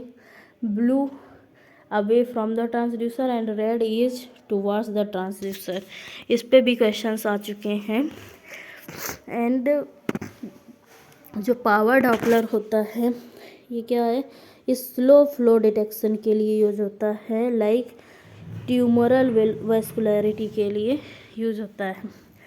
सो अभी हम लोग ने देख लिया पल्स डॉपलर किसके लिए, एग्जैक्ट वेलोसिटी वेवफॉर्म के लिए। कलर डॉपलर ये डायरेक्शन फ्लो का दिखाता है, direction blue away from the transducer, red towards the transducer. And power Doppler slow flow detection के लिए यूज होता है। पावर डॉपलर इसमें अगर हाई फ्लो है तो ये पावर डॉपलर में नहीं आता है। एंड ट्यूमोरल वेस्कुलरिटी किसमें शो होती है, पावर डॉपलर में। And common indication Doppler include, जो डॉपलर के कॉमन इंडिकेशन है, PVD pelvic, PVD carotid atherosclerosis, portal HT, IUGR, PIH and retinovascular HT et cetera. These are the indications for the Doppler, PVD, carotid atherosclerosis, portal HT, IUGR, PIH, renovascular HT वगैरह। And many indices of waveform, जो waveform के many indices होते हैं, analysis have been devised but only 2 are in regular clinical use. सिर्फ 2 जो है इसके वो रेगुलर क्लिनिकल यूज में है। These are the resistance index and pulsatility index. Resistance index and pulsatility index का वेवफॉर्म एनालिसिस दिया गया है। जो रेजिस्टेंस इंडेक्स होता है वो maximum velocity minus minimum velocity upon maximum velocity होता है। तो इसमें क्या होता है, वेट, जो रेजिस्टेंस इंडेक्स होता है maximum velocity minus minimum velocity upon maximum velocity होता है। एंड जो पल्सैलिटी इंडेक्स होता है ये क्या है, इसमें maximum velocity minus minimum velocity upon time average maximum velocity over a cardiac cycle. जो time average maximum velocity over a cardiac cycle होता है वो उसके अपॉन में रहता है। And here we can see colour Doppler image, ये colour Doppler image है। And let's see Doppler pregnancy में। So, Doppler evaluation has a role in high-risk pregnancies with parameters reflected in the placental resistance and blood flow। जो Doppler evaluation का एक role होता है high risk pregnancies में, parameters जो reflect होते हैं प्लेसेंटल रेजिस्टेंस या ब्लड फ्लो के लिए। So umbilical artery is a low resistance vessel होती है, अम्बिलिकल आर्टरी जिसमें कि लो रेजिस्टेंस होता है, which has forward flow in both systole and diastole में फॉरवर्ड फ्लो होता है। हाउएवर जबकि आईयूजीआर में the diastole flow reduces the SD ratio is increased. जबकि आईयूजीआर में जो डायस्टोल फ्लो होता है वो घटता है एंड एसडी रेशियो बढ़ता है। And absence of end of diastolic flow and reverse of flow are indications of termination. जो एब्सेंस होता है एंड डायस्टोलिक फ्लो का वो रिवर्स करता है एंड फ्लो रिवर्स हो जाता है फ्लो का, एंड इंडिकेशन होता है टर्मिनेशन का। And changes in the flow velocity waveform umbilical artery are important in management of high risk pregnancy। जो changes होते हैं flow velocity waveform में umbilical artery में आर इम्पोर्टेंट होते हैं in the management of high risk pregnancy के management में। And other vessel जो होती है which are study are uterine artery, fetal MCA. और जो अदर वेसल्स होती हैं जो कि स्टडी की जाती है, जो यूट्राइन आर्टरी या फीटल एमसीए, जैसे कि persistence of diastolic notch beyond 24 to 26 weeks of POG is a marker for high risk pregnancy, particularly in cases of PIH। अगर PIH का केस है जिसमें कि persistent diastolic notch beyond and 24 to 26 weeks of POG दिखाई दे रहा है, तो मार्कर होता है किसका, high risk pregnancy particularly. And uterine artery Doppler wave form, तो ये है uterine artery Doppler wave form, good diastolic flow इसमें शो हो रहा है, नो कर्ली डायस्टोलिक नॉच इसमें अर्ली डायस्टोलिक नॉच दिखाई दे रहा है, पुअर डायस्टोलिक फ्लो दिखा रहे हैं इसमें, जिसमें कि अब normal uterine artery flow velocity wave form है। एंड ये जो तीनों इमेजेस दिखाई गई हैं, पहला नॉर्मल है, दूसरा लॉस इन डायस्टोलिक फ्लो है, एंड में डायस्टोलिक फ्लो है ही नहीं है, देख सकते हैं यहाँ पे नहीं है, इसमें नॉर्मल है। एंड यहाँ पे जो तीसरा है इसमें रिवर्स्ड फ्लो है, ये। एंड हीफू, हीफू का फुल फॉर्म है high intensity focused USG, useful for fibroid treatment, fibroid treatment के लिए हीफू किया जाता है, high intensity focused USG. And ultrasound therapy, ultrasound seems likely to also find a role in a tissue ablation therapy in the form of high intensity focused ultrasound। जो ultrasound होता है वो role होता है उसका टिश्यू एब्लेशन थेरेपी में। And ये इसका जो फॉर्म होता है हीफू हाई इंटेंसिटी फोकस्ड अल्ट्रासाउंड, ये जो हीफू एक्सप्लॉइट करता है थर्मल इफेक्ट्स को, HIFU exploits the thermal effects of the high power ultrasound beams that are tightly focused so that very small target small, जो ये जो होता है टाइटली फोकस्ड होता है, जैसे कि वेरी स्मॉल जो टारगेट टिश्यूज़ हैं रीजन्स हैं can be heated and coagulated, जैसे कि स्मॉल टारगेट टिश्यूज़ हैं वो हीटेड हो सकें एंड कोगुलेट हो सकें। And let's see next is our next topic is MRI। अगर किसी को पानी वगैरह पीना है तो जाके पी सकते हैं, आप लोग को 1 मिनट का टाइम दिया जाता है यहाँ पानी वगैरह रख के रखा करो।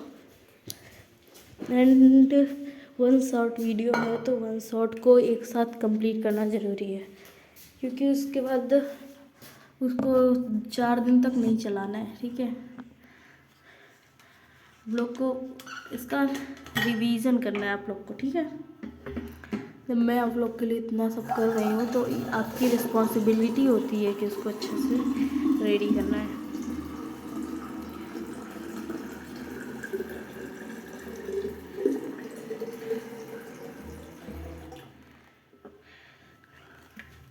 और ये काफ़ी इम्पोर्टेंट मैंने इसमें प्रिपेयर करा दिया है।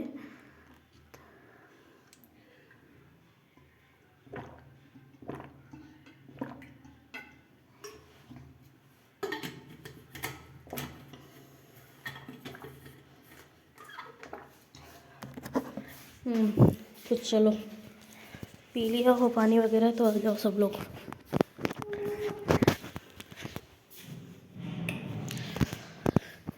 सो लेट्स स्टार्ट करें, चलो तो फिर स्टार्ट किया जाता है। तो MRI क्या है? जो MRI होता है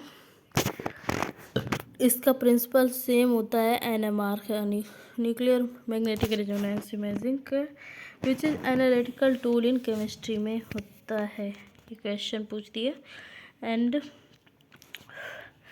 प्रोटॉन जो होता है इसमें काफ़ी इम्पोर्टेंट होता है H+, जो कि एक्ट करता है डाइपोल के तौर पे with the magnetic dipole movement के साथ एंड गायरो मैग्नेटिक प्रॉपर्टीज़। बहुत ही ज़्यादा इम्पोर्टेंट पॉइंट है, आपको पता होना चाहिए। इसमें प्रोटॉन होता है सबसे इम्पोर्टेंट एक्टिव होता है, जो कि डाइपोल के तौर पे एक्ट करता है, मैग्नेटिक डाइपोल मूवमेंट को करवाता है एंड गायरो मैग्नेटिक प्रॉपर्टीज़ इसमें यूज की जाती है। एंड जो constant magnetic field addition of RF pulse, जो कांस्टेंट मैग्नेटिक फील्ड होता है जिसमें एडिशन होता है रेडियो फ्रीक्वेंसी पल्सेस का, जो कि मूव करता है dipole, and then RF pulse is switched off, तब आरएफ पल्स स्विच ऑफ कर देते हैं। Then when the proton returns to the previous state the signal known as FID। फिर जो आरएफ पल्स जब ऑन किया जाता है तो डाइपोल स्टार्ट होता है। देन आरएफ पल्स जब स्विच ऑफ कर देते हैं तो उसमें क्या होता है, प्रोटॉन रिटर्न हो जाता है प्रीवियस अपनी स्टेट में, पुरानी पोजीशन में। एंड जो सिग्नल होता है इसको कहते हैं फ्री इंडक्शन डीके, FID कहते हैं, जनरेट होता है। एंड ब्रीफ हिस्ट्री इसी देख लेते हैं। नोबेल प्राइज़ मिला था 2003 में लॉटरबर्ग एंड मैन्सफील्ड को फॉर MRI के फील्ड में अपना योगदान करने के लिए लॉटरबर्ग एंड मैन्सफील्ड को मिला था। And magnetic field so generated by 3 geometries, permanent magnets 0.1 to 0.3 Tesla इनका होता है। एंड रेजिस्टिव एयर कोर होता है। सुपर कंडक्टिंग जो मैग्नेट होते हैं वो 2 to 4 टेस्ला होता है। एंड जो T1 होता है इसको स्पिन लैटिस रिलैक्सेशन टाइम भी बोलते हैं। T2 को स्पिन रिलैक्सेशन टाइम भी बोलते हैं। However remembering spin implies spin जो है 2 टाइप, स्पिन 2, इसको स्पिन 2 भी बोल सकते हैं, इसीलिए जैसे स्पिन 2 सो T2, इस वजह से ऐसे याद कर सकते हैं। एंड जो फ्लूइड एटेन्यूएटेड इन्वर्जन रिकवरी होती है, फ्लेयर, एक पल्स सीक्वेंस होता है जो कि यूज होता है MRI में, which was invented by doctor Graham Bydder ने इन्वेंट किया था, ग्राहम बाइडर।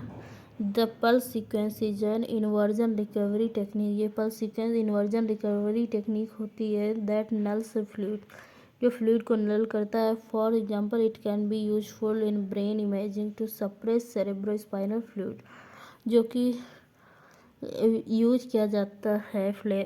ये जो फ्लेयर क्या है, फ्लेयर एक फ्लूइड एटेन्यूएटेड इन्वर्जन रिकवरी, इसका फुल फॉर्म है। पल्स सीक्वेंस होता है जो कि MRI में यूज होता है, जिसको इन्वेंट किया था डॉक्टर ग्राहम बाइडर ने। और इसका पल्स सीक्वेंस जो होता है इन्वर्जन रिकवरी टेक्निक, जो कि नल करता है फ्लूइड्स को। एंड फॉर एग्जांपल जैसे कि इसको यूज किया जाता है ब्रेन इमेजिंग में टू सप्रेस करने के लिए, किसको, सेरेब्रोस्पाइनल फ्लूइड को सप्रेस करने के लिए, जिस effects on the image so that bring out of periventricular hyper intense lesion such as multiple sclerosis plaque. ये सब को सप्रेस इसलिए करता है जिससे कि जो पेरीवेंट्रिकुलर हाइपर इंटेंस लीजन्स हैं, जो कि मल्टीपल स्क्लेरोसिस वगैरह, प्लेक्स वगैरह को देख सकें अच्छे से, तो इसको फ्लेयर कहते हैं।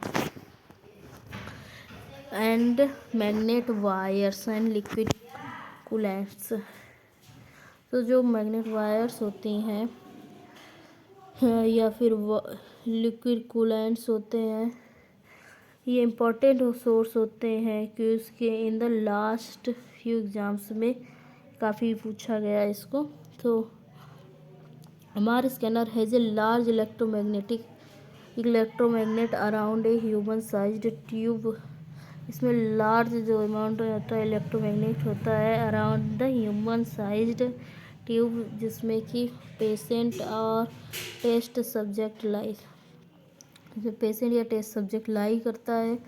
And the larger the number of windings the greater the magnetic field, जितना ज़्यादा वाइंडिंग्स होंगी इसमें उतना ही ज़्यादा मैग्नेटिक फील्ड होगा। Magnetic field strength is measured in Tesla में मेजर किया जाता है। Clinical imaging scanners have magnets with the field strength ranging from 0.2 to 7 Tesla होता है। रूटीनली जो यूज होता है 1.5 जनरली यूज होता है। बाकी हम लोग क्लिनिकली इसकी जो रेंज देखें तो 0.2 to 7 टेस्ला होती है। एंड जो हम लोग मॉडर्न यूज करते हैं वो 1.5 to 3 टेस्ला यूज कर रहे हैं। And to maintain a state of super conductivity को मेंटेन करने के लिए magnet is kept under conditions of intense cold, जो सुपर कंडक्टिविटी है उसको मेंटेन करने के लिए इंटेंस कोल्ड की ज़रूरत होती है। इट इज़ कॉइल्ड, ये कॉइल्ड वायर्स होती हैं। It is coiled wires rest inside a double walled apparatus that is bathed in liquid helium। तो जो इसमें कॉइल्ड वायर्स यूज हो जाती हैं जो कि रेस्ट करती हैं एक डबल वॉल्ड apparatus में, जिसमें कि लिक्विड हीलियम होता है और उसमें वायर्स एक बात मतलब उसमें डूबी हुई होती हैं। तो जो लिक्विड हीलियम होता है ये कोल्डेस्ट मतलब कह सकते हैं ऐसे गैस होती है, ये लिक्विड नाइट्रोजन से भी ज़्यादा ठंडी होती है। एंड जो कि which is only 4.2 degrees Celsius have absolute zero and the point eight which molecules stop moving.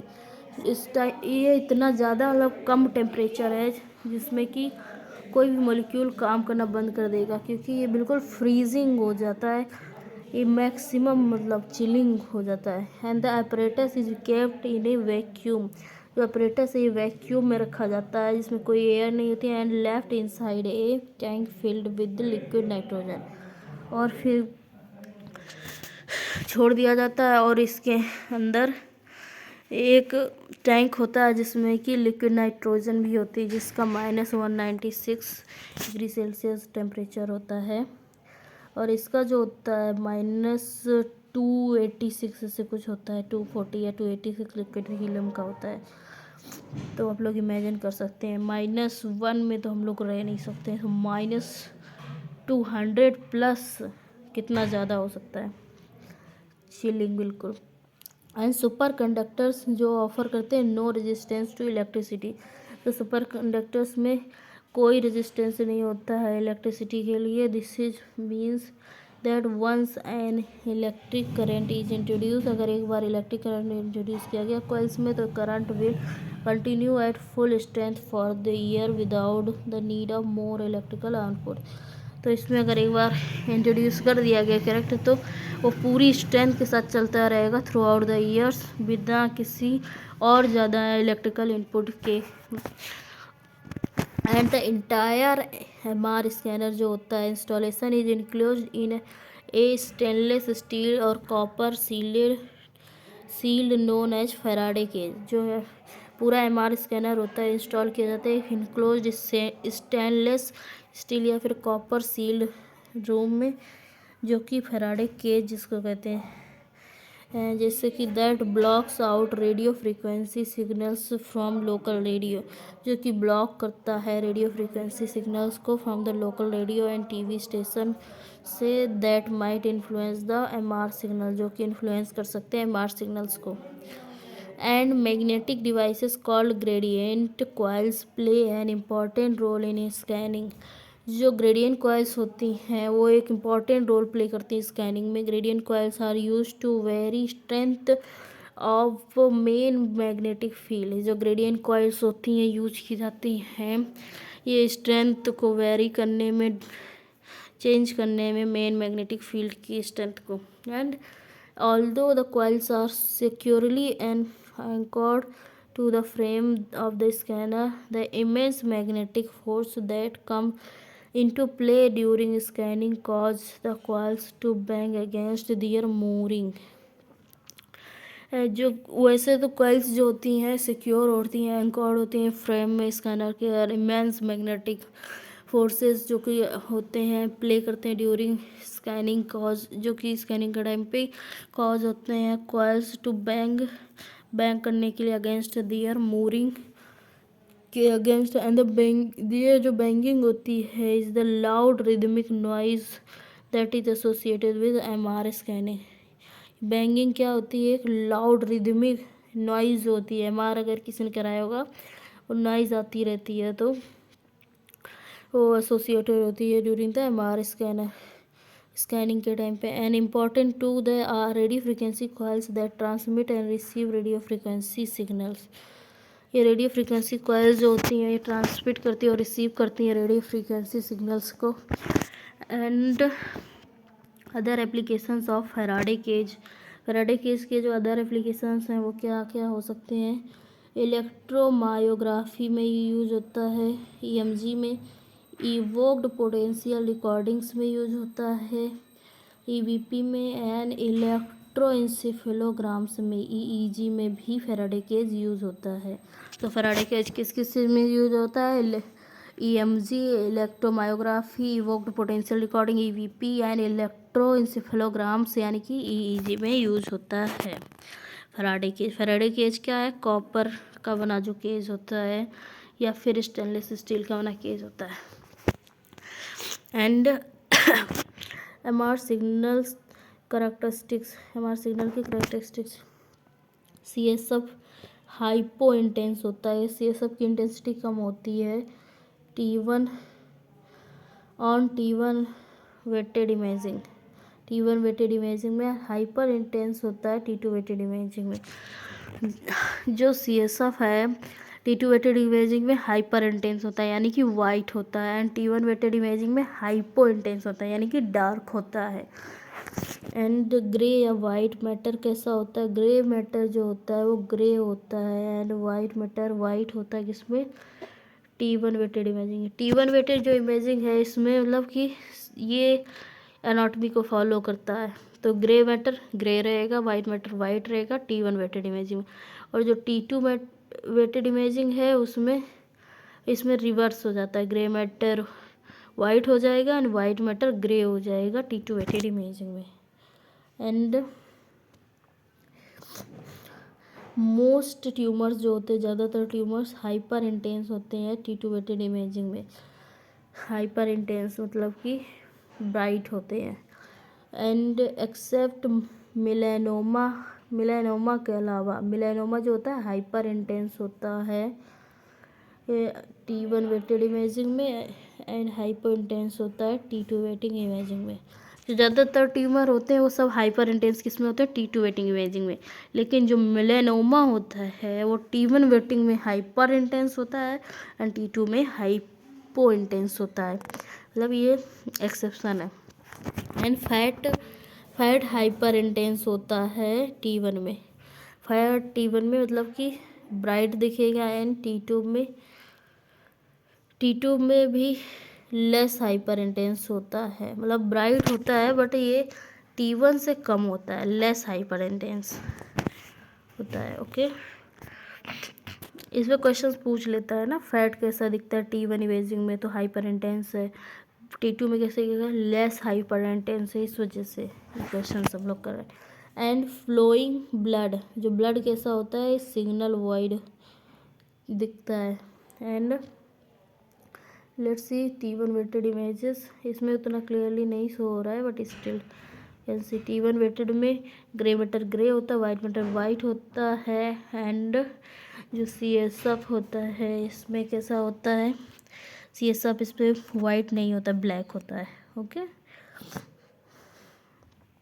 And यहाँ पे देख सकते हैं T2 वेटिंग इमेजिंग में CSF वाइट होता है, एंड जो ग्रे मैटर है वो वाइट होता है, वाइट मैटर ग्रे होता है। लेट्स सी वर्ल्ड वार 2, ये मतलब WW से याद रख सकते हैं ऐसे।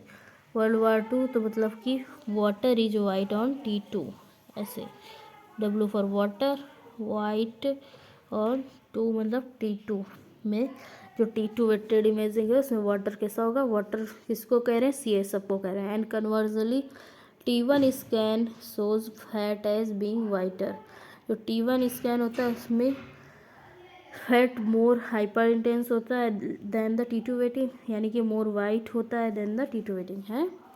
And signal wide on MRI, इसमें जो फ्लो इन्वेसन होता है वाइड होता है MRI में, एयर गैस वाइड होता है MRI में, स्कार वाइड होता है,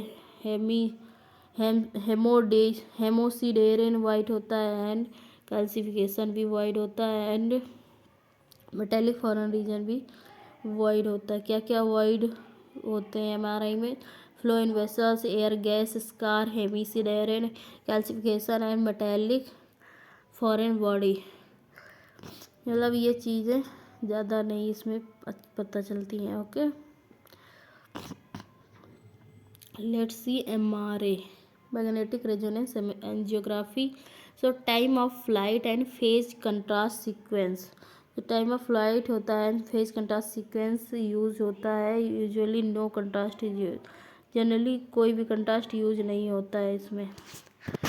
एंड इम्पॉर्टेंट पॉइंट क्या क्या होते हैं इसके, इम्पोर्टेंट पॉइंट जो है, contrast used in MRI is gadolinium DTPA। तो जो MRI में कंट्रास्ट यूज होता है वो क्या होता है, गैडोलिनियम DTPA यूज होता है। ये काफ़ी ज़्यादा इम्पोर्टेंट है, इसको याद रखना है। एंड MRI क्या है, time of flight and phase contrast sequence use किए जाते हैं। Time of flight and phase contrast, usually कोई भी कंट्रास्ट यूज नहीं किया जाता है MR एंजियो में, क्योंकि इसका ऑलरेडी इतना अच्छा रेजोल्यूशन होता है, वो क्लियरली वेसल्स को दिखा देता है। And gadolinium DTPA as a contrast use होता है। गैडोलिनियम एक लेंथेनाइड है and gadolinium DTPA is classed as an acyclic ionic gadolinium contrast medium. ये जो होता है एसाइक्लिक होता है, आयनिक होता है, गैडोलिनियम कंट्रास्ट मीडियम होता है। And it is paramagnetic property reduce, इसकी जो पैरामैग्नेटिक प्रॉपर्टी होती है वो रिड्यूस करती है T1 रिलैक्सेशन टाइम को। गैडोलिनियम क्यों यूज करते हैं, इसमें जो पैरामैग्नेटिक प्रॉपर्टीज़ पाई जाती हैं वो रिड्यूस करती हैं T1 रिलैक्सेशन टाइम को। And gadolinium chelates do not cross the intact blood brain barrier, ये ब्लड ब्रेन बैरियर को क्रॉस नहीं करते हैं, but accumulate where it has been compromised intracranial, but accumulate हो सकते हैं जहाँ पे ये कंप्रोमाइज़ हो जाते हैं, जैसे कि इंट्राक्रैनियल ट्यूमर, एब्सिस, या फिर एक्यूट डिमाइलिनेशन है, तो इसमें कंप्रोमाइज़ हो जाता है ये, क्योंकि उसमें एक्यूमुलेट हो जाते हैं।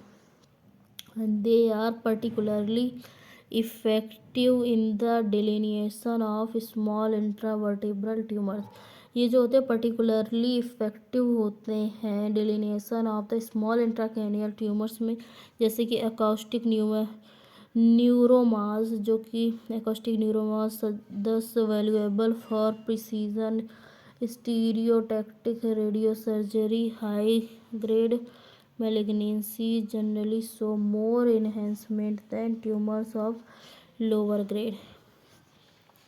ये जो होते हैं पर्टिकुलरली इफेक्टिव होते हैं, क्या किसकी बात चल रही है, गैडोलिनियम की बात चल रही है, किसमें इफेक्टिव होते हैं, delineation of small intra cerebral जो ट्यूमर होते हैं, जैसे कि अकॉस्टिक न्यूमरस, जैसे कि valuable for precision stereotactic radio surgery, and high grade malignancies में generally show more enhancement than tumours of lower grade, and more enhancement show करते हैं than the tumours of lower grade. No contrast used in MRCP, कोई contrast MRCP में नहीं use होता है, MR माइलोग्राफी में भी नहीं यूज होता है। They use heavily T2 weighted image sequences. जो MRCP और MR माइलोग्राफी होता है इसमें कोई भी कंट्रास्ट नहीं यूज करते हैं, इसमें heavily T2 weighted sequences use किए जाते हैं। And ischaemic stroke detected earlier on MRI, specially diffusion weighted MRI diffusion, ठीक है। जो इस्केमिक स्ट्रोक है उसके लिए क्या करते हैं, जनरली डिफ्यूजन वेटेड MRI करते हैं। एंड जो डिफ्यूजन वेटेड MRI होती है ये प्रोवाइड करती है potentially unique information on the viability of the brain tissue. ये यूनिक इंफॉर्मेशन प्रोवाइड करती है about the viability of the brain tissue. इसमें क्या करते हैं, स्पेशली हम किसके लिए, इस्केमिक स्ट्रोक वगैरह के लिए करते हैं। एंड ये viability of the brain tissue को इंफॉर्मेशन प्रोवाइड करती है। It provides image contrast that is dependent on the molecular motion of water. ये इमेज कंट्रास्ट को शो करती है जो कि डिपेंडेंट होता है molecular motion of the water पे, किस पे, molecular motion of the water. Which may be substantially Altered by disease, जो कि सब्सटेंशियली अल्टर्ड किया हो सकता है बाई द डिसीज के द्वारा। एंड लेट मी इसका थोड़ा सा मैं ट्रांसपेरेंसी कम कर देती हूँ। हाँ, इन ब्रेन इनफाक्ट, ब्रेन इनफाक्ट के केसेस में, एक मिनट, ये तो ज़्यादा हो गया, ट्रांसपेरेंसी कम करने की ज़्यादा, इसमें और ज़्यादा हो गया। ओके, मैं समझ गई क्या करना है। अभी ठीक है। ये जो ब्रेन इनफाक्ट का केस होता है या फिर इश्कीमिया, जो कि कॉजेज डिसरप्शन ऑफ एनर्जी को कॉज करता है, metabolism leading to the failure of the sodium and potassium ions adenosine triphosphate pump and other ionic pumps. जो ब्रेन इन्फॉक्ट होता है, इस्कीमिया होता है, जो कि कॉज करते हैं, डिस्टर्ब कर देते हैं एनर्जी मेटाबॉलिज्म को, लीड करते हैं failure of the sodium potassium channel को, एडिनोसिन या ट्राइफॉस्फेट पंप या फिर अदर आयनिक पंप्स को ये जो फेलियर करते हैं। So this leads the loss of ionic gradient and net. तो इससे क्या होता है, लॉस होता है, किसका लॉस होता है, आयनिक ग्रेडियंट्स का, and net translocation of water from the extra cellular to the intracellular compartment. इसमें लॉस होता है आयनिक ग्रेडियंट का, एक नेट ट्रांसलोकेशन होता है water from the extra cellular and intracellular compartment से, where water mobility is relatively more restricted हो जाती है। And arachnoid cyst versus epidermoid tumors. Arachnoid cyst versus epidermoid tumor. Conventional MR images cannot be used to reliably distinguish epidermoid tumors from arachnoid cyst. जो conventional MR images होती हैं वो use नहीं की जा सकती हैं रिलायबली टू डिस्टिंग्विश करने के लिए एपिडर्मॉइड ट्यूमर्स को फ्रॉम द एराक्नॉइड सिस्ट के लिए। बोथ लीजन्स जो होते हैं दोनों आर वेरी हाइपर इंटेंस होते हैं relative to the brain parenchyma on T1 weighted, related होते हैं ब्रेन काइमा से और T1 वेटेड से MR images, and very hyper intense होते हैं T2 वेटेड इमेजेस में। And epidermoid tumours are relatively solid mass, और जो एपिडर्मॉइड ट्यूमर्स होते हैं रिलेटिवली सॉलिड मासेस होते हैं एंड शो करते हैं रेस्ट्रिक्टेड डिफ्यूज़न, और ये शो करते हैं restricted diffusion. And epidermoid tumours are markedly hyper intense compared with CSF and brain tissue on the diffusion MR image. तो जो arachnoid cyst versus epidermoid tumour को हम देख लेंगे, तो कन्वेंशनल MR इमेजेस जो होती हैं वो can not be use to reliably distinguish epidermoid tumour जो कि फ्रॉम एराक्नॉइड सिस्ट से। बोथ लीजन जो होते हैं वेरी हाइपर इंटेंस होते हैं रिलेटिव टू द ब्रेन से, and brain parenchyma on T1 weighted and MR images and very hyper intense on T2 weighted images होते हैं। एंड एपिडर्मॉइड ट्यूमर क्या होते हैं, रिलेटिवली सॉलिड मासेस होते हैं, शो करते हैं restricted diffusion. And epidermoid tumours are markedly hyper intense होते हैं, इनकी इंटेंसिटी ज़्यादा होती कंपेयर्ड विद द CSF से। एंड टिश्यू जो ब्रेन टिश्यू होता है on the diffusion MR image. And conversely arachnoid cyst are fluid filled होते हैं एंड अपीयर करते हैं similar to CSF on diffusion weighted MR image. जो एराक्नॉइड सिस्ट होते हैं फ्लूइड फील्ड होते हैं एंड अपीयर करते हैं सिमिलर टू द CSF के and diffusion weighted MR images में। So here this is the, ये क्या है, NCCT हेड, ये डिफ्यूजन वेटेड इमेज है, एक्यूट इन्फार्क्ट इसमें दिखाया जा रहा है एंड ब्राइट सिग्नल ये है। Haemorrhage detected on NCCT head, ये वो नहीं है, क्या दिखा रहा है। And let's see appearance of brain hematoma. Brain hematoma on MRI is variable and depends on stage of the hematoma. Okay जो हाइपर एक्यूट हेमरेज होता है या फिर हेमाटोमा वो लेस देन 24 आवर्स में होता दिखाई देता है एंड हाई ऑक्सी हीमोग्लोबिन होता है and iso T1 weighted images iso दिखती है and T2 weighted images hyper intense दिखती है। एक्यूट जो होता है उसमें 1 to 3 डेज में लिया जाता है। डीऑक्सी हीमोग्लोबिन इसमें होता है एंड आइसो इंटेंस होता है एंड ये हाइपो इंटेंस होता है T2 वेटेड इमेजिंग में। एंड अर्ली सब एक्यूट जो होता है 3 से 7 डेज में लिया जाता है। इसमें मेथेमोग्लोबिन एंड आरबीसी होता है एंड हाइपर इंटेंस होता है T1 weighted imaging and hypo intense होता है T2 weighted imaging. And late sub acute जो होता है मोर देन 7 डेज में लिया जाता है एंड मेथेमोग्लोबिन फ्री होता है and hyper intense T1 weighted imaging में शो होता है and hyper intense T2 weighted imaging में भी शो होता है। जो क्रोनिक होता है हेमाटोमा वो मोर देन 14 डेज में शो होता है एंड हेमोसिडेरिन इसमें हो जाता है एंड आइसो या हाइपो इंटेंस शो होता है एंड हाइपो इंटेंस ही T2 वेटेड इमेजिंग में भी शो होता है।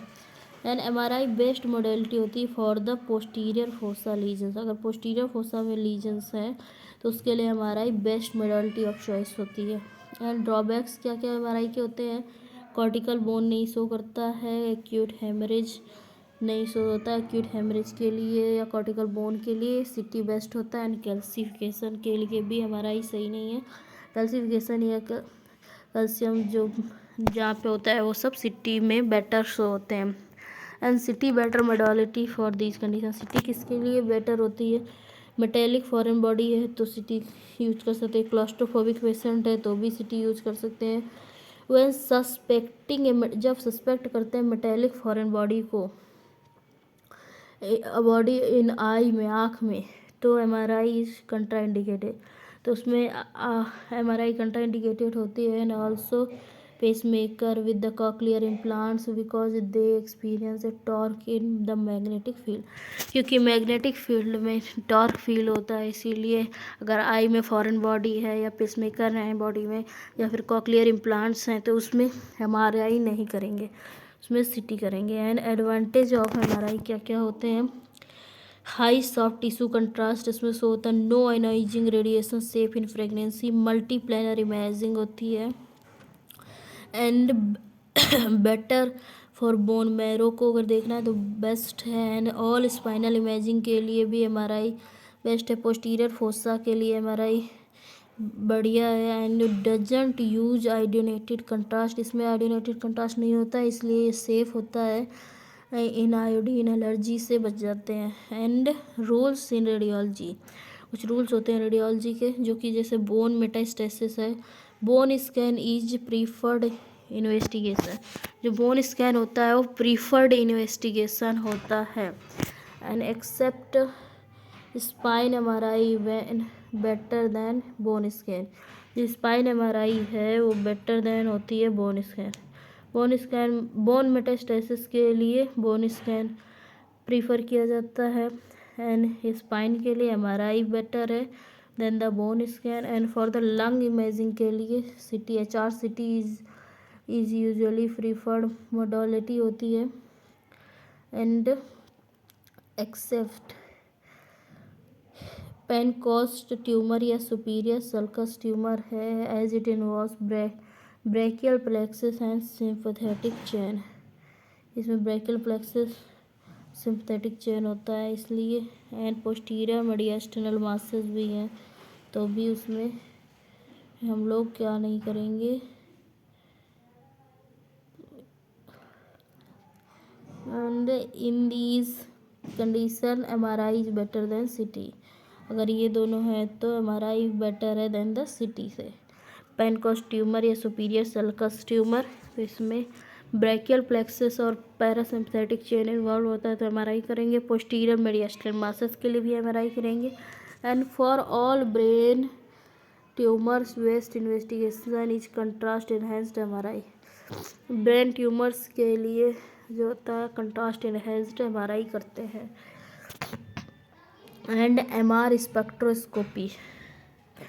MR spectroscopy is a non-invasive means of obtaining metabolic information। MR spectroscopy जो होता है नॉन इन्वेसिव होता है, ऑब्टेन करता है मेटाबॉलिक इन्फॉर्मेशन को। MRI एक टेक्निक होती यूज होती है for the non invasive detection and anatomical mapping of water, protons, hydrogen. तो जो MRI होती है नॉन इन्वेसिव डिटेक्शन की टेक्निक होती है एनाटॉमिकल मैपिंग के लिए, वाटर के लिए जो कि हाइड्रोजन्स को यूज करते हैं, हाइड्रोजन के प्रोटॉन को। And MR spectroscopy non invasive technique होती है फॉर द मेटाबॉलिक इन्फॉर्मेशन के लिए, जिसमें कि MR स्पेक्ट्रोस्कोपी रिकॉर्ड करता है प्रोटॉन को in intrinsic phosphorus containing metabolic sodium, potassium, carbon, nitrogen and fluorine. जो MR स्पेक्ट्रोस्कोपी है रिकॉर्ड करता है प्रोटॉन को इन द इंट्रिंसिक जो फास्फोर होता है कंटेन करता है मेटाबोलाइट्स फास्फोरस को, जो कि जिसमें sodium, potassium, carbon, nitrogen, fluorine होते हैं इन सबको। And metabolites the most prominent resonance in A proton spectrum is NAA।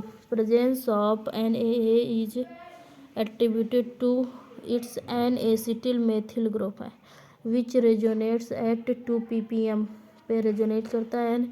NAA is accepted as a neuronal marker such as its concentration will decrease with, क्योंकि इसकी डिक्रेशन concentration decrease होती है with the many insults to the brain such as neoplasm, infarcts, epilepsy and dementia.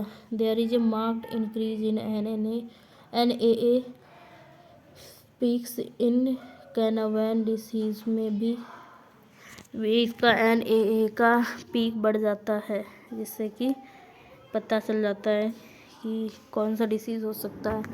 And creatine resonates at 3.03 pm and contains contributions for creatine phosphate and to lesser degree gamino-butyric acid, lysine, glutathione. An additional peak for creatine may be visible at 3.94 pm। जो एक additional peak होता है creatine का वो visual होता है at 3.94 pm पे। Therefore the creatine peak जो होता है is sometimes referred to as total creatine के तौर पे रेफर किया जाता है। And it represents the energy source, और ये रिप्रेजेंट करता है एनर्जी सोर्स को। And the peak for choline occurs at 3.2 pm।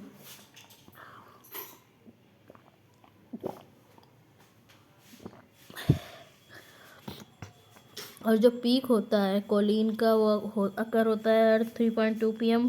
These compounds are involve in the synthesis and degradation of cell membranes and their concentration may be affected in disorders that influence membrane turnover. Therefore, increased choline probably reflects increased membrane synthesis and or an increased number of cells are as seen in tumor। जो ये होता है peak Colin का वो अकर होता है at the 3.2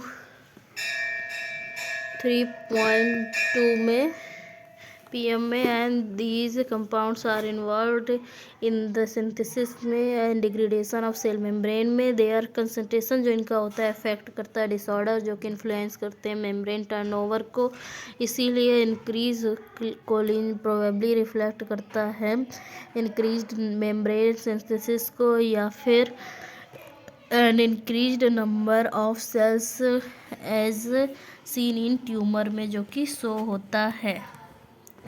so here this is the MR spectroscopy image. इसमें myine, glutamate, inosal, glucosidone, choline, creatine, GABA, glutamate, नाग एंड मोबाइल लिपिड्स लैक्टेट का सो गया level and time of flight MR angio में जो टाइम ऑफ फ्लाइट यूज होता है इसको भी हम लोग देखेंगे. So we will continue from here in the next video. This is enough for today. So till then keep revising, like, share and subscribe.